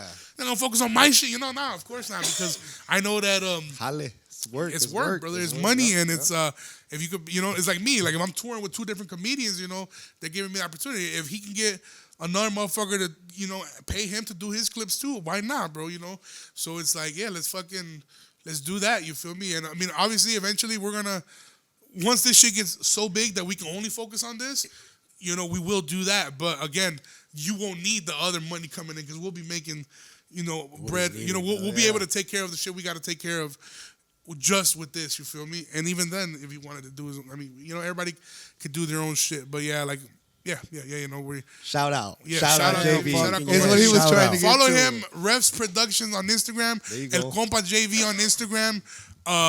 If you need any video work, and it doesn't have to be comedy. If you want podcast promos, if you want a fucking party shot, whatever you need shot, you feel me, or pictures or video, I'm telling you, like, the reason I linked up with him was not because I thought he was a cool person or a funny guy. I linked up with him because his work was good. When I would see his pictures, when he would do pictures for other people, I'll be like, they kept tagging him. I'm like, this motherfucker take pictures that look like you're looking through a fucking magnifying glass. It looks so clear, you know. It looked like water. It looked wet. You feel me? And I was like, I want that shit to look like that. And this obviously, it's subjective. Some people like their shit to look darker or grainy or whatever. But I like my shit to look clear, wet. You feel me? So I feel like he could provide that for what I had going on, and now it's like, shit. We built the pictures. We don't even give a fuck about pictures no more. You feel me? Like, we doing all kinds of other shit, bro. But yeah, he's that guy. Yeah. So y'all tap in with him. For sure. I had another quick question, bro. How do you go about your writing? You write often? Nah, bro. Unfortunately, with so much other shit that's been happening, I haven't had the time to write. So where I lack that new material, I put up in like those crowdware interactions. You feel me? So I would have to be like writing hella to be able to dump clips out that might be miscellaneous or whatever. And I do have jokes that have gone viral that are just quick little zingers that I don't even do anymore. But with the crowd work and the way that the crazy interactions, it's kind of like how I write. Because even the jokes I did in DC, the crowd work I was doing with the Latin Americans, you know, the pupusa joke, the actual, I'll say it now. It'll be like, man, you guys have a lot of Salvadorians out here, man. And they'll be like, woo, yeah. And I'll be like, I had a Salvadorian lady came up to me after the show and she was like, do you want to buy some pupusas? And I was like, nah, bitch, I don't pay for pussy. And like, that shit went viral on Instagram. So, But you're about to in Las Vegas. And I still, yeah, right. I'm finna. Don't worry, I pay for pussy. That joke's not gonna work no more after that shit, dog. Shit, honestly, the joke wouldn't work now. Goddamn it. But like, you know, and now I still do that joke. I do, and I don't gotta be around Latin America. I can just do it in front of Mexicans. They're gonna laugh the same way. Oh, yeah. And I got like a whole thing of DC that I'm still working on and doing. So that's kind of where my writing comes in. I kind of write on the spot. You know? And I just kind of been adding that. So it's like, I'm not lacking in new material, but I just haven't sat down and write like I used to, which I feel like some of the best quality jokes that I have came like that. But again, like I feel like writing on, nothing like writing on the spot. I enjoy that a lot. You feel me? Sometimes I do local shows that I produce. One at the Laugh Factory. I produce my own show at the Laugh Factory now. It's the Latino night called Latin XL with Renee Humberto, who's a different Renee. He's also a comedian. And those shows, we kind of give out tickets for free most of the time because that's where I write. You know, that's where if I have like new premises, new shit I want to talk about, I'll write all that shit like I'm writing, but I don't write it, but it's in my fucking notes on my phone. Like I'll do it in bullet points. Like you feel me? Shit. Yeah, I'll do it in bullet points, and then I'll be like, all right, I'm gonna do this, and this, and maybe I'll squeeze it in like a joke that I know is gonna work. So if they don't laugh at that, then boom, here's this hit, and now you're dying laughing. So I got them back, you know. And I also do a show at the Lincoln Lodge, which is a smaller room. It's probably a room about the size of this studio right here. Oh shit. Yeah, it's small, it's intimate, but I love it because when it's full, you can hear the fucking laughs bounce off the walls, and I could be more intimate. I could, you know what I'm saying? And I've came up with some of my best material in that room, writing as I'm, you know, whether it's a bullet point or whether it's a crowd work moment. You know, I've turned that into bits. You know, there's situations that like right now I'm inspired to write a bit on this premise. I did a podcast. Shout out Pat Gang Podcast. Shout out. It's a podcast in the South Side, and it's just a whole bunch of hood ass motherfuckers. Like motherfuckers breed like Frenchies and pits and shit like that. Like them, you know, they got big old gold chains. Like they don't got no jobs, but they got money. Nobody knows how. You know, like, but but you know they doing their shit. And when I was there, they're telling me a story about their homeboy. And he said, bro, my boy almost got whooped last night. I was like, why? He said, because he was having a freestyle battle with this other homie. But while they were freestyling, the only thing that the guy was saying, he's like, I'll fuck your bitch. I'll take your money out. You know, just offending the shit out of him. And then he was scared when the guy wanted to beat his ass. He's like, bro, you're not freestyling. At that point, you're just threatening him, you know? So I kind of want to add it to a bit that I have about having like gang member friends. And I'll be like, yeah, you know, we got into a freestyle battle. So I kind of like, you know, it's just sometimes it don't even beat the writing. It'll just be like a premise and be like, that's a funny ass situation. Because I know if I'll be watching that and he's like, man, I fuck your baby mama. Like, oh, whoa, you know, like whether it's a skit, like a cartoon skit, or a real skit acted out, or a stand-up bit, that whole premise is funny. So I'm like, man, I was like, I want to work on that. I think I can add that to my shit, and then I also got other shit that sometimes I don't even think of right away, but that I'm adding little by little, you feel me? Like, not every set I'll do will be, it might have a similar outline, you know, maybe a similar beginning and ending, but I'm always squeezing shit either at the top, in the middle, and now that I'm a little bit more comfortable on stage, it's way easier for me. I'll probably do 3 jokes, and in between all those 3 jokes, I'll come in and out between bouncing from the crowd, doing dumb shit myself, or talking about the last motherfucker that was just up there, or shit that happened that day, you know, like I'm always trying to like implement new shit, and then whatever sticks, then I use it and I perfect it or swap it up a little bit until it's where I like it to be, you know. Shit. This fucking life. He could just tell his life, bro. I was listening to the pod on the way here, the one that just dropped, bro. Tell us about the New Year's. The New Year's, the interaction. The last fucking transaction of 2022 was fire. Yeah. That was funny as hell, bro. I was going to my parents' house for the New Year's, you know, and I was gonna buy, you know, I was gonna buy a bottle or whatever, and my mom wanted me to buy some ice. I was like, fuck, I gotta go to like a store that sells ice now. So we go to this, I'm not gonna say which one, but we go to this Walgreens, right? Yeah. And we get to, and I was supposed to go to like a La Chiquita, bro, but it was way far. So JV was driving. He's like, hey, what about the Walgreens? I was like, yeah, fucking pull into the Walgreens. And that Walgreens is like in the middle of the east side of Aurora. Like, you're bound to run into somebody you know there. You feel me? Yeah. So I walk into the fucking Walgreens, and as soon as I walk in, lady at the girl at the register, she's like, "Oh shit, we got a celebrity in the building." And I start looking. I was like, "Who?" I'm like, "Who's in here?" You know. I thought, you know, I was like, the mayor walked in. Somebody's in this bitch, and she looking at me.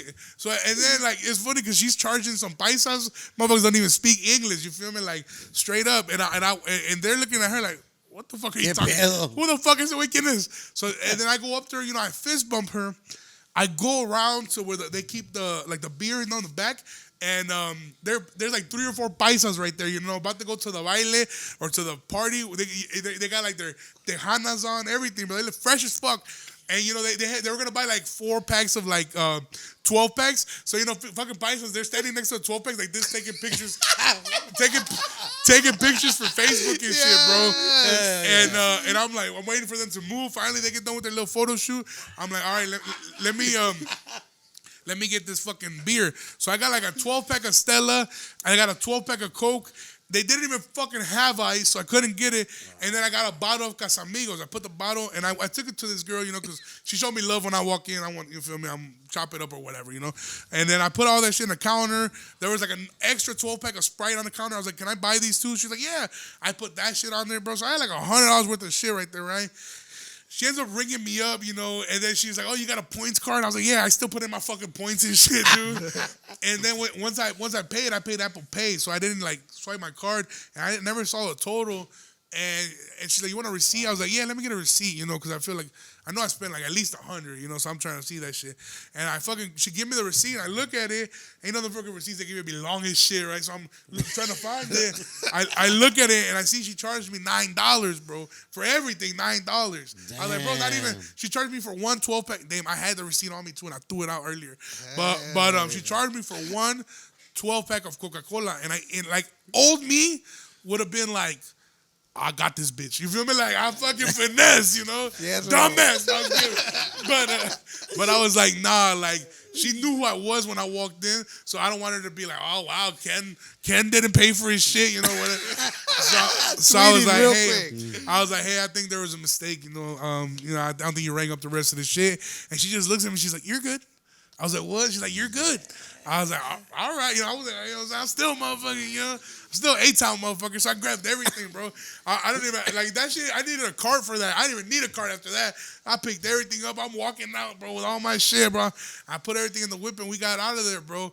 And yeah, man, that was like the last transaction of 2022, bro. I was like, damn, I got the hookup. But I did a podcast with the one that I did, the last one I put out. I gave her a shout out, but again, I didn't drop her name. I didn't drop any information or anything like that of where she worked at. But I was like, stop doing that shit.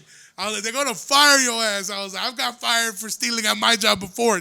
Don't do it. Like no motherfucker that you hook up is gonna come get you out of jail, including me. You feel me? And I've got girls. I was talking about on the podcast. I've got girls fired from JCPenney, from Ross, where they'll call me from jail. Like, yo, loss prevention came into my job. They locked me up. I was like, bitch, you calling the wrong motherfucker. I don't give a fuck. Who's this? Yeah, what happened? For real. I had this girl call me crying like at 5 a.m. So I just got out of jail. She's like, I'm just calling you to let you know, like, don't go to Ross right now. It's hot. Like, they know it's you. I was like, bitch, how they know it's me? You told them.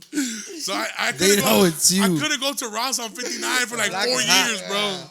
Scared as hell. Wow. Nah, bro, I mean, I would be riding with my mom and she was like, oh, voy a comprar un regalo. Like, bájate. A las dos. No, I'm good. You know, aquí te espero. I was like, I don't even like that store. Hey, can you park facing the other way? Oh, God. Wow. Yeah, but yeah, bro, that shit was lit. Yeah, I thought you're ever gonna lack material, dog. I mean, you just have shit that happens to you in your life, that, you bro. feel me? Yeah, that's what I'm saying. Like that shit was funny, bro. I was on the way here laughing my ass off in the car and shit. I'm always potting, bro. I always think about that shit. Like I'm laughing like a motherfucker. People probably driving next to me are like, what the fuck? It's crazy, motherfucker. What the fuck's wrong with this motherfucker? It's funny because I got people that DM me, like when I do solo pods and I'm just talking shit, they're like, bro, people at work think I'm crazy. Because I got my headphones on and I'm just dying laughing. Then I say, wait, that loco. I'm like, that's dope. I've had people tell me that like they almost crashed like listening to my shit because they can't, because like they got their eyes get watery and they're they're wiping tears and like, oh shit, you feel me? Like, no man. I was like, that's dope because I want to be that funny. I don't do it for like not chuckles. that funny that somebody dies though, right? Man, just right before no car accident. That'd be crazy though. If they die, I'm promoting the power. Like, so funny you might die, man. Yes. No. Imagine the cloud. No, I'm just kidding, man. Salud, bro. Salud, bro. Hell yeah. You have a drink over there? Salud. O denle una cerveza aquí, compa. I got one right here. Whoever needs. You guys still smoking or no? I'm pretty fucking high.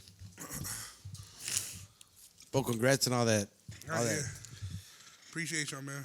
Fuck yeah. I mean, that's technically the reason why I was like, man, we need this to back. 'Cause since then, I mean, now that we talk about it, I remember you were barely getting into the fucking. I mean, I stay in with the podcast. Yeah. You know, I always listen to it. So you've talked about how, or I noticed how it was like as soon as you were in that bitch, you were so funny that they were like, hey, come back, Yeah. come back, come back. So I mean, I feel like you've dominated that shit right away. The Chicago scene, you know, you kind of just fucking. You were in the big. You went straight to the motherfucking top. Yeah, I think people tell me that, like, bro, you came in the game and just shook shit up. and then that's why the whole fucking LA thing I wanted to point out because Yeah. I mean you're going to the top of the Yeah. top again, bro. Yeah. So I mean I know next time you'll be back as a fucking headliner for sure, dog. Yeah, man. You know, I keep hope doing so. what the And fuck you're I doing. mean, like, again, one of the things I always want to do is just keep my feet on the ground, support the people that fuck with me at the beginning. You know, that was giving me the platform, and even shows that don't pay shit. That was the first one to bring me to Chicago when I was only starting off. Like I will still do your show. You feel me? I'm never too like I don't Yeah. give a fuck. I've been making zero money doing this shit for the Yeah, past yeah. 4 years, so I'm not gonna change now because I got a few tour dates. Fuck that. Like if you want me to show, I'm gonna fucking come through and I'm gonna do the show for the fucking $20 and 2 beers. You feel me? Like I'm gonna do Hell it. yeah. And yeah, man, that's one thing. And it was funny you said. It was funny that because sometimes it's a little bit hard for me to keep up with my messages. So I know that we were conversating, and then I didn't reply for a bit, and then I finally replied, and then you were like, "Damn, bro, yo pensaba que ya se te habían subido or whatever." Yeah, I'm like pussy, fucking bro. Ken Humilde. Nah, but I was fucking around. No, but you know what? I want to tell you this funny story. There's a podcast that I when I was probably at like 30,000 followers on TikTok, and I probably didn't have shit on Instagram. They've gone viral a few times on TikTok. The podcast is named The Lit Outlet. They're based out of LA, and I think there's two guys talking, you know, whatever. Anyway, they hit me up and they were like, "Hey man, next time you're in LA, would you like to do our podcast?" I was like, "Of course, man. I'd love to do the podcast when I'm there, you know, whatever." Then, you know, shit started blowing up, whatever. And then I'm announcing the LA date. So they see that I'm coming. So the guy hits me up again and he's like, "Yo, bro, I see that you're going to be here. Wondering if we can set up, wondering if we can set up the podcast." And I didn't reply, not because I didn't want to do the podcast, but because sometimes you get so busy or whatever that you just let that message, you know what I'm saying? You got hoes messaging you. I'm finna message back the motherfucker, talking about the podcast. Yeah. You know? Fuck that podcast. Yeah. But like in my head, Huevo. but in my head, I knew that I was gonna do it because I had told them, yeah. And if you offered that to me when I had no followers, I'm gonna do it still. You feel me? And they were like, "Oh, okay, man." So I didn't hit the guy back up for like 3 days, bro. It wasn't even nothing crazy, like 3 days. And then he sends me like 4 paragraphs, bro. He's like, "Damn, bro, it's crazy, you know. Like we fucked with you when you were starting off, and now you don't want to fuck with us. Like he's like, it's cool. He's like, you're good, bro. Like don't even worry about it. If you want to go to the part of LA where Mexicans are just working as cooks, that's fine. Like talking reckless, bro. Talking reckless. He's like, I wish you the best in your career, bro. Like a bitch, bro. I was like, yo. And when he said, I couldn't stop laughing, bro. But I hit him up with a voice. I was like, cálmese, pa. I was like, I'm gonna do the podcast, bro. My bad. My DMs got flooded and I tweaked out. I got high, whatever. I forgot to reply, but I'm gonna do it. And I think that shit even made him more embarrassed because he's like, bro, I'm so sorry. He's like, I didn't mean to talk shit. He's like, I just got my feelings hurt because I thought, you know, you weren't gonna do it no more. And basically another parent. I was like, bro, don't worry about it, bro. I was like, my bad. If I don't reply to you like right away, like my fault, bro. Like sometimes I'll reply in my head and then I won't. And that's the worst, you know. And people don't want to hear that shit. People are like, oh no, you see my shit and you didn't want to talk, you know, whatever the fuck. But anyway, so yeah, we set it up, we locked it in or whatever, and you know, we'll be doing the podcast. But Loki, when he sent me that second message, I ain't gonna lie, I was like, man, fuck you, dude. Yeah. Like, I ain't doing that bullshit no more. Yeah. Fuck that podcast. But nah, I was like, nah, brother. I was like, my bad. It's on me. But I'm doing it. So anyway, I thought that was funny. No, yeah, I was and I thought the same shit, bro. I'm like, Yeah, he did, bro. He's like, hey, man, fucking Ken. I'm like, this was popping like a motherfucker. I know there's fucking more than likely that my message could get lost and all these motherfucking messages. This two guys. I'm like, I'm just gonna hit him up just because we had said, you said, oh yeah, hell yeah, let's do it, you know, let's do it. So I had to hit you up, whatever it was, Monday or Sunday. I'm like, hey, just making sure, you know, that way if not, para algo. Yeah. And he didn't, or maybe, I don't know. The thing is that he answered right away when I sent him the message the other day. Because it goes back to the top, you know. Pero fucking around, I just like, oh man, I was about to say, damn, fucking Ken left me on red. Ya se le subió al güey. And you didn't even leave me on red, to tell you the truth. You hadn't even opened the message. You know? So I'm like, you know, it's possible this dude just, but I'm like, hell yeah, we need this motherfucker here. I'm gonna hit him up again. I'm like, so. Nah, bro, we're happy to have you again, bro. And as many times, way. No, when funny story, when And we're smokers, bro. when Renee was here, well, this was the one that was like, hey man, well, hit up Ken, you know, tell Ken to, you know, holler at Renee, tell him to come through. And I hollered at Ken, and Ken's like, man, to tell you the truth, bro, this motherfucker done curved about like 10 people already. So I'm like, all right, it's all good. This motherfucker, I'm like, this motherfucker's popping. I'm like, he's probably like, thinking, you know, he's probably picking and choosing for sure. Yeah, and it's not even that he don't want to do it, bro. But I'm sure it's he's just that it's a too. mission. You feel Hell me? yeah. Like fuck, now I gotta take a part of my day out because it's not only just coming to podcast, but it's like the travel time here, the Uber here, especially if you're here with no car, or whatever, or you're here deep. You're like, who do I take? Who can I bring? He don't know that you guys got a professional studio. He might think I'm gonna go to somebody's basement and do a podcast. Next time, fool, let him know, man. Oh, I got you, bro. But you know, it's funny you say that because like there was the first time he came. There's the first time he came when there was like 35, 40 people at the show. Is that when you first met him, though? That's when I first met him. Okay, yeah. I told you, I hit him up as a fan. I was like, let me do a spot. The club ended up hooking me with the spot. They gave me the 5 minutes, but I mean, I just needed that first impression. I knew when he saw me that we was gonna fuck with each other, but it was just a matter of time. But anyway, that first time there was a crew of like 6, 7 people that were like diehard fans of him, you know, and they came with that purpose, like to get him on their podcast. And he was like, yeah, I got you. And he's like, you want to do a podcast tonight after the show? But me and him, like at that time, we were already geeking and we was already getting it. We was already Aquí se getting puede, it. aquí se puede, ahorita no hay todo. Estamos en confianza. we was already in it, you feel me? So he was like, not right now, brother. Like I'm drinking and shit. Tomorrow, he's like, I got you. Tomorrow, hit me up in the morning and I'll do the podcast. And the guys, they were from like Joliet, so they weren't even from like Chicago. The guys were like, we're gonna come, we're gonna pick you up, we'll take you to get some carnitas, we'll do the podcast, and that'll be. So they offered to do like the 5 host, stars, everything. and he still curved them. He still curved them, bro. So like that's why I was like, bro, like he's probably not gonna. There's a few times that he tells me, bro, he's like, bro, like these motherfuckers, like they hit me up to do this podcast, or whatever. And I was like, I was like, let's do it, bro. He's like, have you ever heard of him? And I most of the time I never heard of him. You feel me? I'm like, nah, bro.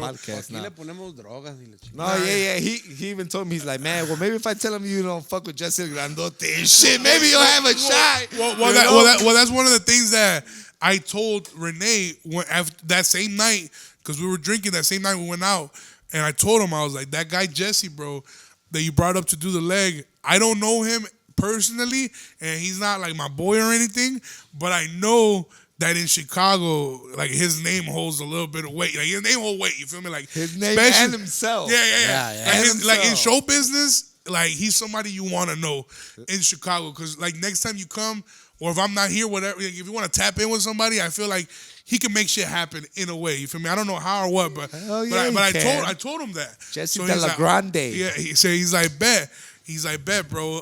So then, you know, once we had the second show at Zany's, he was like, all right, but he's like, well, tell all them people to come or whatever. I was like, yeah, bro. So, you know, I hit up, I promoted the shit out of it, you know, and but I think that me and him will be at a point to where we're so cool that maybe when he comes back in February, I don't want to promise you guys because I don't know. Cool. But if when he comes back in February, you know, I'll let him know like, hey man, I got these guys. They got a podcast. They got a get fucked up right here. Yeah, we'll do it all. I'm like, they got a professional studio. They got a professional audience. Like they're gonna be fucking dope. Yeah. So I'll talk it up and I'll try to convince him. And if he's down, shit, we'll make it happen, we'll bro. Set it up. For sure. Yeah, because I kind of imagine like the comedian life is kind of like the musician life. When you go to different cities, también quieres he don't know everybody or anybody out here or wherever. Yeah. So ya cuando hay confianza, like, hey, aquí no hay pedo, güey.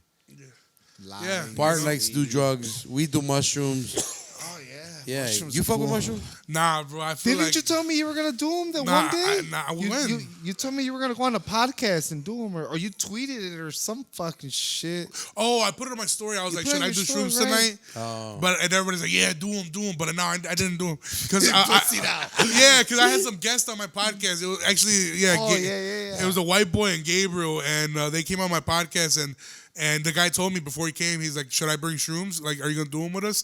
I was like, honestly, bro, nah. Because I was like, bro, Gotta hell do 'em, nah. bro. I feel like if I do shrooms, bro, I'll probably quit comedy, bro. Like, I'll probably like.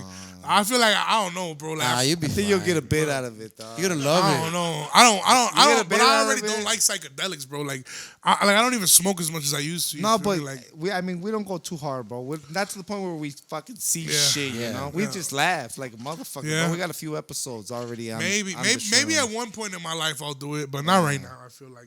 I feel like I got too many other shit to Stick worry. to real man drugs, right? Yeah, I do men drugs. Yeah.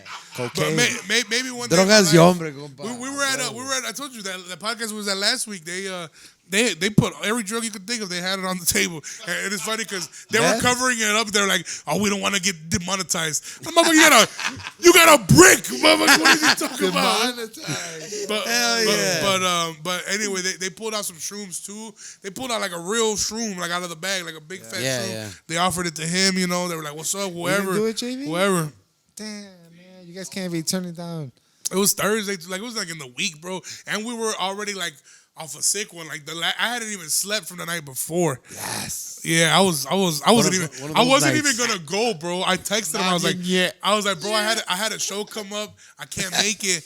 And they were like, bro, that's like been a paragraph. That's bad business, dog. Ooh, ooh. I was like, damn. I was like, bro, actually, I think I can make it now. But That's just when fire, bro. when I showed up and I seen all them niggas, I was like, oh yeah. Motherfuckers really out here getting hurt, right? Nah, Sending they- paragraphs they- and they- shit. like, That's yeah. that's why I sent it in a voice message, bro. Because if I would have sent that, it would have been a I would paragraph. put you on my Snap story. Yeah. Hell yeah. Look at this goofy. Hey, but he's fucking yeah. here. I got it. We're good, man. Nah, that's what's up, man. That's fucking what's up. Well, I think that si en febrero se puede hacer algo, pues lo hacemos, aunque sea una pinche fiesta, qué chingado. Yeah, even we could just Yeah. party. Look, get together. Just the drugs, no podcast. Yeah, just the drugs. Yeah, he's you know, like I said, I don't know what his vibe is with the podcast. I've honestly haven't even asked him to be on my podcast. That was yeah, look, shit. Like, that was the thing that for me, bro, Yeah. was like, I'm not even tripping because I'm like, if he didn't even get him on his podcast, Yeah. then Yeah. I know that this Yeah. dude probably was just not digging the vibe. Period. You know. Yeah, and it's not like I know that if I wanted him to do it, he would do it. But he has to be in the mood to want to do it. Yeah. Cause like, you know, he's like, if he don't want to do it, he'll probably just sit here and, you know, I don't know. He's a good guy. He's probably my favorite person, but I'm just saying, like, I haven't asked him because even I don't feel like I want to do, like, I don't want to do a lame podcast. I want to do a podcast where we talk about real shit. And I feel like you need to know somebody to be able to do that, you feel me? Like, I don't want, nobody wants to get on a podcast and talk about like, oh, we're doing so good, huh? I'm viral, you're viral, we're touring. Like, it's cool, you know, like to do an interview with people and shit, but like two guys just sucking each other's dick is not that good.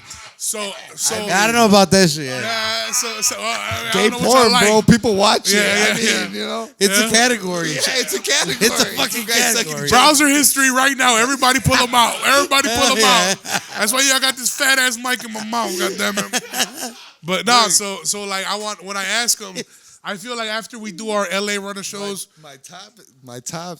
You know that X right there, X, bro. that X, my You friend. know that. yeah, That's the top. yeah. And under OnlyFans. Holy shit. Goddamn, I got a problem. Exposed. But yeah, so I'll pass like, it out, bro. I feel like when We're barely about to get to the good part of the Right, podcast. right, I say we gotta ask him the questions We gotta before we fucking- forget. Thankfully, we had one fucking time that Jesse just was being his normal self, and we made a whole fucking segment out of it, Yeah. bro. Yeah. So one time we're hanging out here, the couple of younger kids that play in the bands around here, we're hanging out and shit. And Jesse was on his way out, right? You were on your way out. Yeah. And I think he overheard them talking about like something sexual, you know. So fucking Jesse walks over and he's like, what was it exactly that you asked him to try? Have you ever gotten your? I think you told him like ass licked while getting jerked off or he something. Yeah, let's be specific. Combo? Yeah. You know, so the fucking they were younger kids. But it was, you know? have you ever ejaculated? That's what it was. Yeah. Actually, you asked them if they ever ejaculated while getting their ass licked. Yeah. You know, and the kids were like, "What the fuck?" Yeah, you know. Started spazzing out. Yeah. So fucking somehow it became a subject, you know, and we talk about it. So, you know, nowadays, I don't know, you're on TikTok a lot.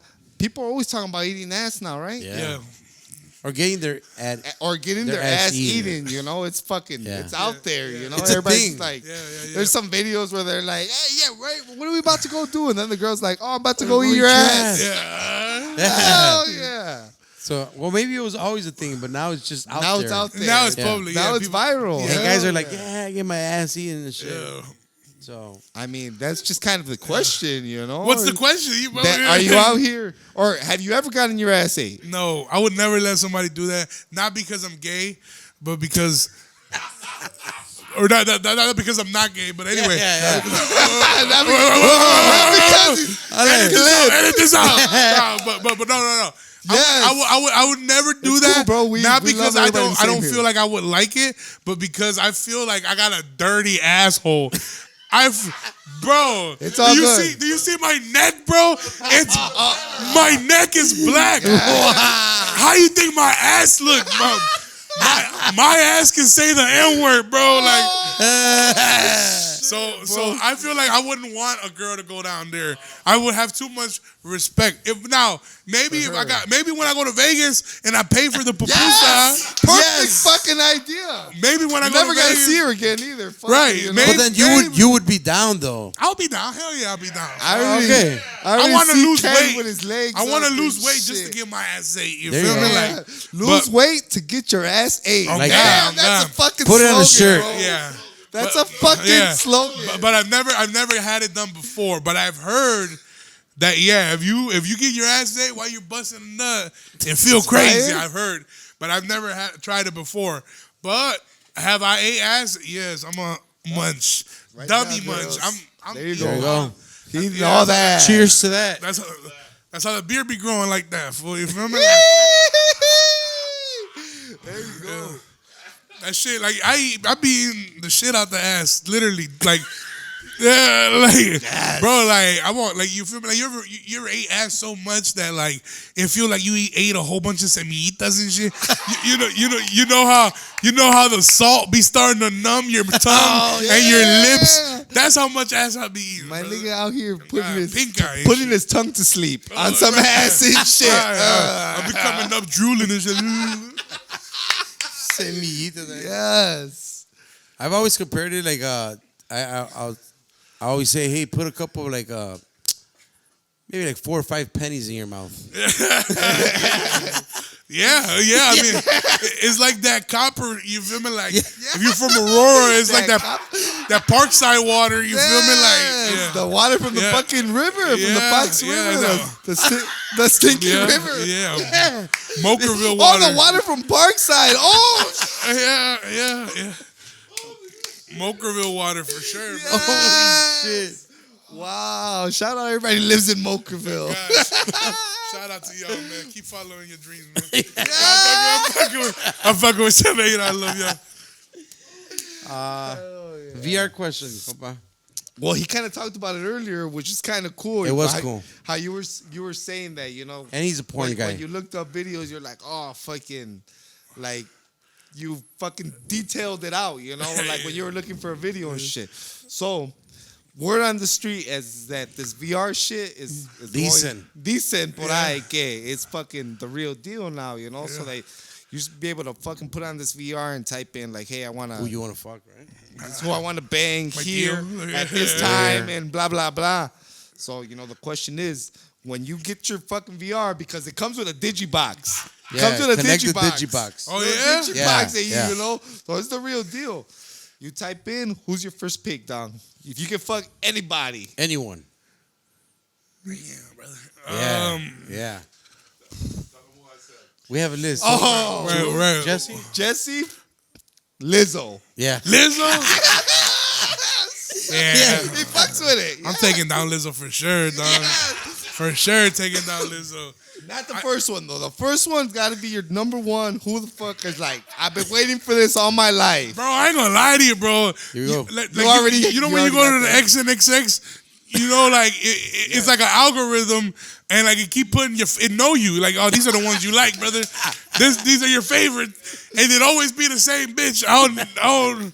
You can find her under different titles. I don't know if it's her uncle or her stepbrother. The title keeps changing, but whatever. There's this one specific girl. It looks like they're living in Peru somewhere. It's not even high quality, but she's just thick as fuck. Like, her videos never fail. No matter how many times I watch, I already know what kind of underwear she got in all of them. Like, I have seen every single one, bro. But I'm that type of person that watches the same porn. oh yeah, again. I like the hits, man, brother. This one was fire. I don't like when porn is too high tech. You feel me? Like, I don't want no act outs, none of that. No, like, me neither. I want that shit to look like out of somebody's Snapchat memories. You feel me? Like, I want that shit to be like that, bro. But if I had to pick a celebrity, I don't know this girl's name because she's not a celebrity. Like, she is a homemade star. You feel me? Like, but if we're talking about like celebrities that people would know the name, I guess. She's gotta have a name though. I I'm know she got sure, a name yeah. because we've already had people shout out fucking porn stars. Yeah, Like, hey, we had a couple porn. What's called stepsis on the video. So Oh, okay, I'm the kidding. stepsister video. I'm kidding. I don't know what it is, but anyway. that shit's in my algorithm too. The titles are in Spanish. They say sobrina, but anyway. It's the niece, but nah. I guess, oh man, fucking is so different than like a celebrity crush, you know, because fucking is like you fucking, but Well, I mean, celebrity crush, bro. I feel you ever seen? It would have to be her playing a role, not the real her, but the bitch from the movie Wolf of Wall Street, the wife. Oh, Margot Robbie. Yeah, that's fire. Where she like she's got like a fucking New York Staten Island accent. Yeah. Like, is the girl who plays Harley Quinn in the new Suicide Squads? That girl, she's Margot Robbie's her name. She's taking fucking her fire. down, Yeah, brother. that movie. Yeah. Where the VR? Where they sell the VRs at? The beginning. We're gonna sign up for that. We're gonna have to ask our boy Pizza, bro. He's the one that knows. He knows all about it. Yeah. And shit. We were talking about it one day, and then he was in the crowd, and he's like, we look at his phone, and he's like, it's happening now. So he knows what he's the plug. Yeah, shit. He can get you on the Get digibox. digiboxes. Yeah, I don't know if I would like shit like that though. Cause I feel like that's the beginning of like to be honest though, like all bullshit aside, I feel like if you starting to fuck boxes and shit, You're fucked up, right? That's the beginning of like The end. like next thing you know you're gonna blow up a Wendy's or some shit. You feel me? Like that's the first step to becoming like a menace to society. You feel me? Like, You think? Dude, funny, imagine bro. like I'd rather walk in on my boy like jerking off like, you fucking bitch, what the fuck? Tell us.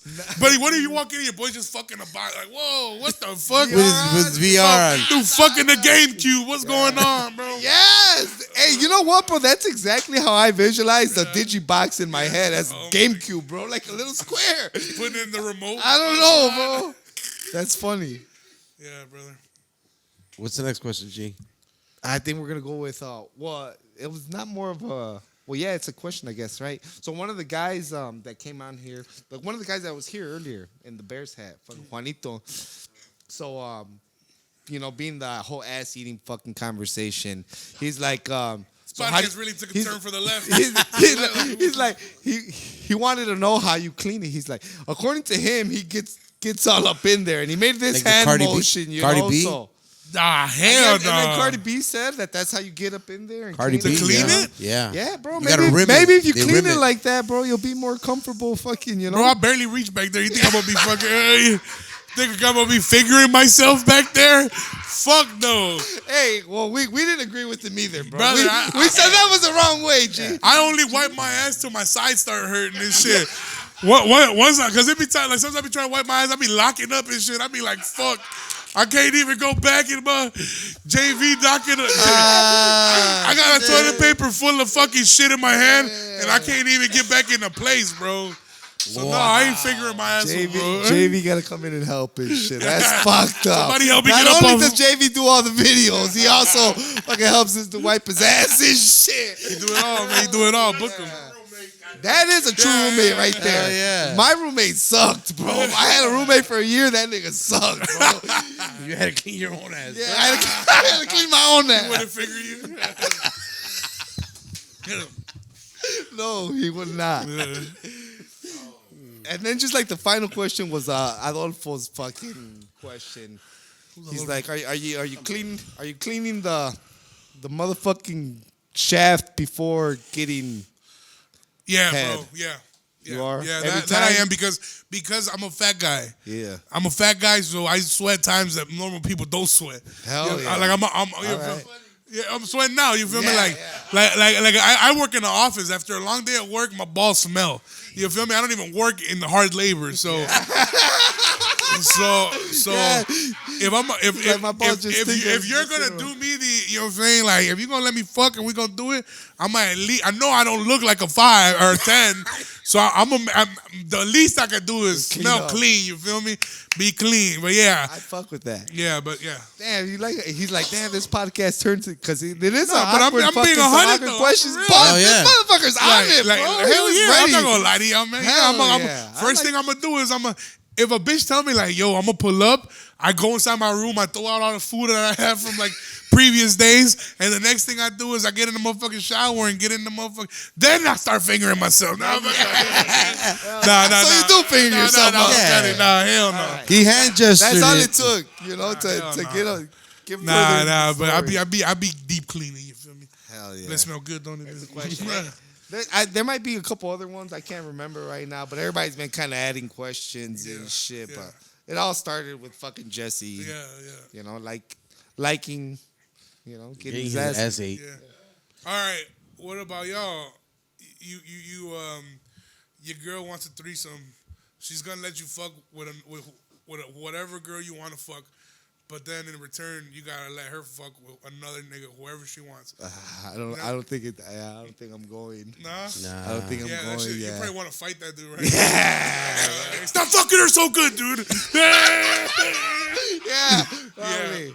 Yeah, I couldn't do that. It's great because I just told you guys that in Fort Wayne, when we were in Fort Wayne, Indiana, that we were at a bar and they were telling me about one of the girls that was playing pool right there. They were saying like, yeah, we fucked her in front of her man. Like he liked that shit, and I can't imagine. Like I don't know what creates that type of fetish. I understand other type of fetishes. Like maybe you got a fine stepmom. Were they white? They were white? She was like Indian, bro. Like yeah, she was whitewashed. Like yeah, she was like a white girl, but she was Indian. Yeah. And the husband was white, you know, so I was like, damn, like I can't imagine like you imagine like just having her getting the shit fucked out of her, and then you gotta kiss her goodnight. Like get the fuck out. See that's that's Dude, why. there was a party that we went to with Jesse up in the north side of the golf course. I don't even remember, and it was like rich white people, and there was like Swinger party. No, it was like a company party. It was like que pedo, but it was for a golf course, right? And then nothing but like old white people, and they were all couples. And then all of a sudden, the wives started kissing and shit, and then they started kissing with each other's husbands and like que pedo, way. Yeah, that is some white shit though. Like like they start swinging. I don't know. Like I'm cool with wives swapping spit. Like if my girl want to kiss his girl and they want to make out, that's cool. But as soon as he touch you, I'm fucking swinging at somebody. That's fine. Men are totally down for that. Like, oh yeah, make out with her all day. Fucking talk to another fucking horny ass hoes. Damn, my favorite. Hell yeah. There it is, ladies. This motherfucker's eating ass. Hit him up. Hit him up. Yeah, man. That's I know you're already sliding in his DMs, but just know if you take anything from this podcast, fuck the tour, fuck the success. Yes. Just know I put my whole tongue in your ass. Yeah. Bob, buy a ticket still. Yeah, for sure. Yeah, one lucky winner that buys the ticket will get their ass ate. Yes. From now on, every show. I don't know about every show. They're gonna fucking amputate my tongue in a fucking couple months. Hell yeah, bro. Pues yo creo que ahí estamos, güey. Ahí estamos. I mean, Bro, I that's want to pretty- fucking thank you, bro, porque yo sé que the time, you guys are busy as shit, like we just mentioned. Thank you, bro. For sure. man, For for sure. sure. Wanted to get you in here, bro, before you take off. Because man. there might be a chance that we don't get you again, bro. Nah, This man. motherfucker's on his way I'll up. always show love to the people that I show me appreciate love that. We and appreciate wanted that, me to bro. have. Because I know a lot. It's easy. Like I know what it's like to have a podcast, and I know how annoying it gets when people hit you up like, "Hey, bro, let me get on there, bro." And then sometimes you do. Sometimes you do somebody the favor, and then they suck. You feel me? Like they're like, "Bro, this shit is trash." I happened to be not too long ago. I did a podcast, and I had a homie at my house, and he's like, "Come on, bro, I'm a big fan of your podcast. Like, let me get on an episode. Let me get on an episode." I was like, "Bro, I don't have nothing to talk about. I'm already a little tipsy. Like, I'm not in the mood to record." He's, nah, bro, let's do it. And I don't want to be the guy that's like, "Nah, you're not coming on my you know?" I was like, "Fuck it." So I set everything up. We set everything up.